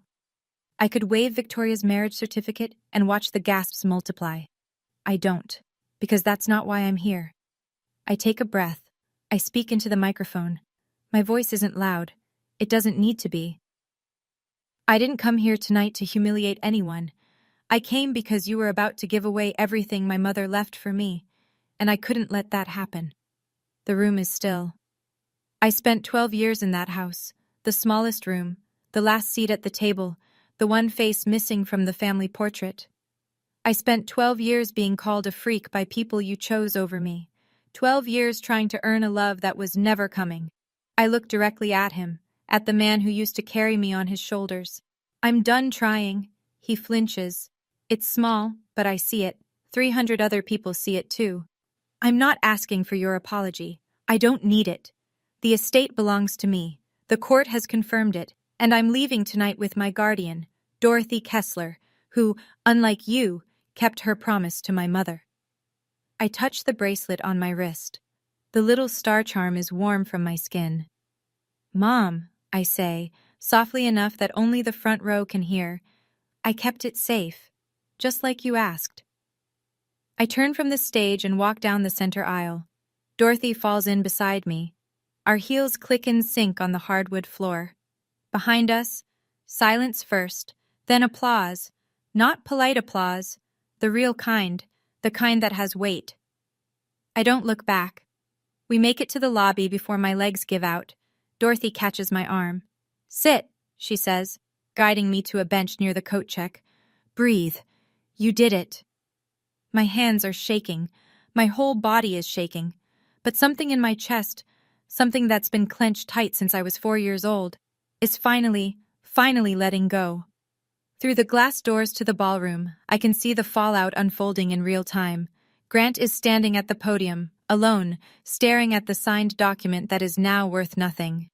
2 board members are speaking in low, urgent tones near the bar. The Herald reporter is scribbling in a notebook so fast her hand is a blur. Victoria is nowhere in the ballroom. Then I spot her, through a side window, in the parking lot, pacing, phone pressed to her ear. She's calling someone. The call isn't connecting. She tries again. Again. Richard Ashford, Victoria's cousin, the foundation's lawyer, is walking very quickly toward the exit, briefcase in hand, not making eye contact with anyone.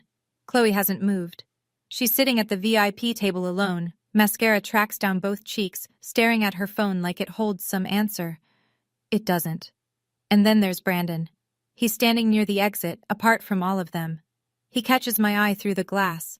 And he does something I didn't expect. He nods. One small, slow nod. I don't nod back, but I don't look away either. Maggie Dunn appears at my side. She's carrying a small envelope, old, slightly yellowed at the edges. Your mother left this with me 15 years ago, she says. She said, give it to Sierra when she's old enough to fight for herself. I open it. Inside is a photograph, the same image I found in Victoria's lockbox. But this is the original. Unwrinkled. Unfolded. Mom holding me. Laughing. The bracelet on her wrist. On the back, her handwriting. My little star, you are enough. I close my eyes. Dorothy puts her arm around me. Let's go home, Sierra. That moment, walking out of that ballroom with 300 people watching, I won't lie. My knees were shaking. My hands were shaking. I think even my voice was shaking. But something inside me was steady. For the first time in 16 years, something inside me was steady. Like my mom was walking with me. Like she'd been waiting for me to stop standing in the corner and finally cross the room. Have you ever had a moment like that? A moment where you finally said enough? Not screaming it, not slamming doors, just saying it, calmly. And meaning it. I'd love to hear about it. Drop it in the comments. And if you're still watching, thank you. You're the reason I'm sharing this. 1 week later. I'm sitting at Dorothy's kitchen table in New Haven, eating scrambled eggs she made from scratch, when the phone rings. She picks up, listens for 40 seconds and hangs up. That was the court clerk. The judge reviewed the full file. Lillian's will is upheld. All properties return to the trust under my management until you turn 18. I set my fork down. All of them? All of them. The house, the cabin, the land in Maine, what's left of the education fund. Everything. Grant has 60 days to vacate the Westport house, the house my mother bought. The house he raised another woman's children in while hiding my existence from the one person who was supposed to protect me. The Merritt Family Foundation is under investigation. The State Attorney General's office opened a preliminary inquiry into whether the charitable donation constituted fraudulent asset transfer. Victoria has been called in for a deposition. The Fairfield Herald ran the story 3 days after the gala. Front page of the local section. Gala host confronted by daughter over hidden will. Grant's photo, mid-speech, mouth open, caught in that fraction of a second where his face hasn't decided which lie to tell next. Victoria filed for divorce, but the filing was suspended because Dorothy quietly submitted the Nevada marriage certificate to the court. If Victoria was still legally married to Paul Renner when she married Grant, the second marriage may be void, which means Victoria has no spousal claim to any of Grant's assets. None. Chloe's tuition account at NYU is under review. If the funds are traced back to my mother's education trust, which Dorothy says they will be, Chloe may have to repay them. I think about all of this. Then I eat my eggs. Dorothy watches me from across the table. How do you feel? I think about it honestly. Free, I say. I feel free. 2 weeks after the gala, my phone rings. Caller ID, Brandon Merritt. I almost don't answer. My thumb hovers over the screen for 3 full rings. Then I pick up. Hey. His voice is quieter than I remember, stripped down. Hey. Long pause. The kind where you can hear someone gathering courage. I'm not calling to ask for anything, he says.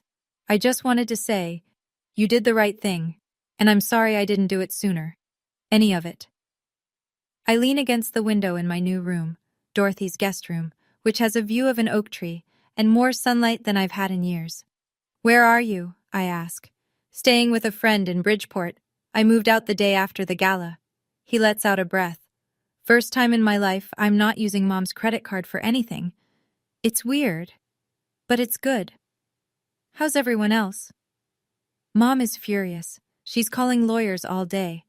Dad won't talk to anyone. He just sits in the study with the door closed. Chloe blames you. A pause. But I think they're angry at themselves. They just don't know how to admit it. I let the silence sit. It's not uncomfortable. It's just honest. I don't hate you, Brandon. I don't hate any of you. I know. But I can't pretend it didn't happen. I need distance, real distance, not the kind where we all smile at Thanksgiving and act like the last 12 years were normal. I understand. And I think he actually does. If you ever want to talk, no pressure. You know how to reach me. Same goes for you, I say. But I'm not coming back to that house. I wouldn't ask you to. We hang up. I sit by the window for a while. The oak tree sways in the wind, and the late afternoon light makes everything gold. I'm not sad. I'm not happy. I'm something in between. Something I think might be peace. A month after the gala, Dorothy hands me an envelope that arrived through her office. From your father, she says, through his attorney. I open it at the kitchen table. The stationery is thick. Grant Merritt's personal letterhead, cream-colored, embossed. Even now, he can't stop performing. I read it once, slowly. Sierra, I hope you understand that everything I did was to protect this family's reputation. Your mother's estate was complicated, and I made decisions I thought were best. I wish you hadn't made this public. It didn't need to go this far. Grant. I read it again. No mention of the note. No mention of the 12 years. No mention of the word freak written in pink highlighter and stuck to the fridge like a grocery reminder. No mention of my birthday. No mention of the bracelet he tried to give to Chloe, or the education fund he drained, or the email where he called me the girl. Not one word of apology. Are you going to reply? Dorothy asks. No. I fold the letter along its creases neatly, the way he'd want. He's still performing. Even in a letter, he's performing. Dorothy nods like she expected that answer. I open the drawer where I keep Mom's letter and set Grant's beside it. I don't rip it up. I don't burn it. I don't throw it away. I just put it down. And I walk away. Because that's what you do with things that no longer have power over you. You set them down. Then I notice something else inside the envelope, wrapped in tissue paper at the bottom. My mother's engagement ring. The round-cut diamond with the 2 sapphires. The one Victoria wore to the gala. No note, no explanation, just the ring. I hold it up to the window. It catches the light the same way it did on Victoria's finger. Except now, for the first time, it looks like it's home. I slip it on. It fits. Mom's letter, Mom's dress, Mom's bracelet, Mom's ring. Piece by piece, she's coming back to me. 6 months later. I'm sitting cross-legged on the floor of Dorothy's apartment in New Haven, painting. Not anything good. I'm still learning. Right now it's a bowl of oranges that looks more like a pile of softballs. But the brush feels right in my hand. The same way it must have felt in Mom's.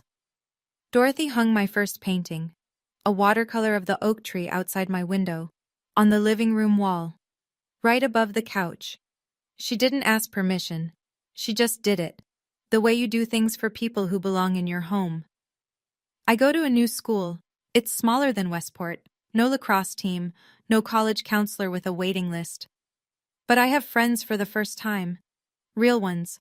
Two girls from my art class who don't know a thing about the Merit Gala, and I like it that way. The Westport house is under the trust now. I haven't been back. I'm not ready. Maybe next year. Maybe never. Dorothy says there's no rush, and I believe her. The cabin in Vermont, that's different. Dorothy and I drove up last weekend.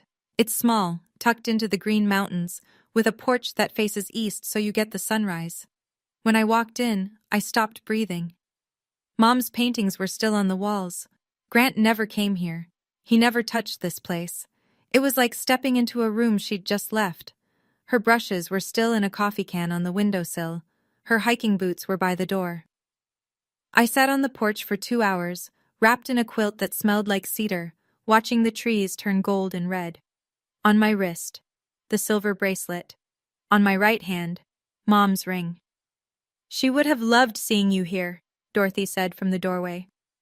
I think she can see me, wherever she is. I think she's been watching this whole time.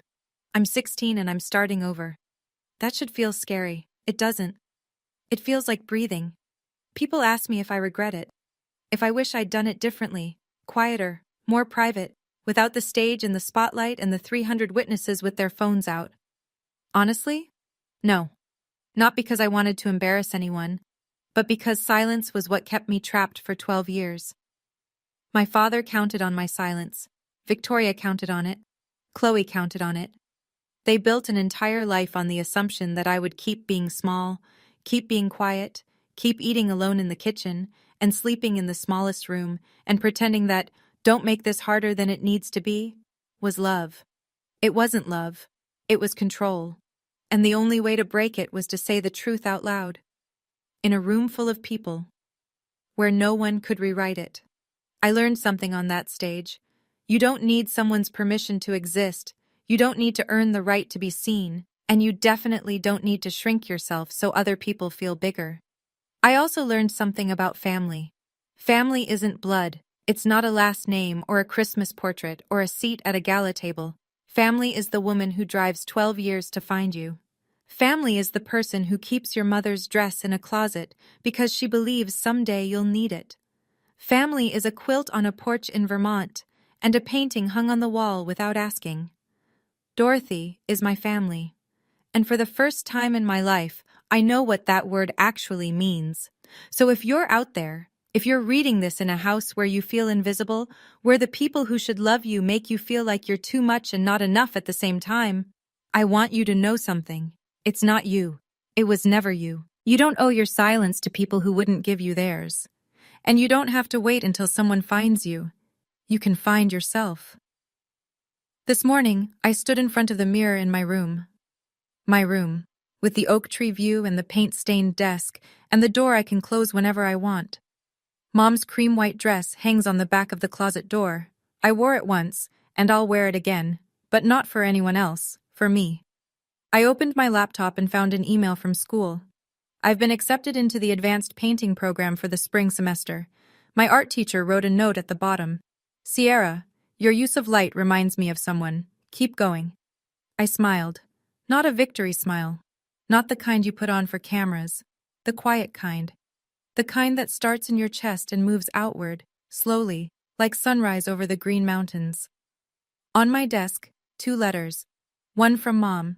Soft paper, gentle words, 16 years of love folded into a single page. One from Grant. Stiff letterhead, hollow words, 12 years of silence disguised as strategy. I keep them both. Not because I forgive him. I'm not there yet. Maybe I will be. Maybe I won't. That's my choice now. I keep them because remembering where you've been is how you know how far you've come. Outside the window, it's autumn in New Haven. The oak tree is golden. The sky is sharp and blue and impossibly wide. And I'm here. Breathing. Painting. Starting over. Not the girl from the 3rd-floor room. Not the freak on the note. My mother's daughter. Dorothy's family. My own person. Sierra Merritt. 16. Enough. That's my story. And if you made it all the way to the end, thank you. Really. It means more than you know. If this story reminded you of someone or something you've been through, share it. Sometimes knowing you're not alone is the first step.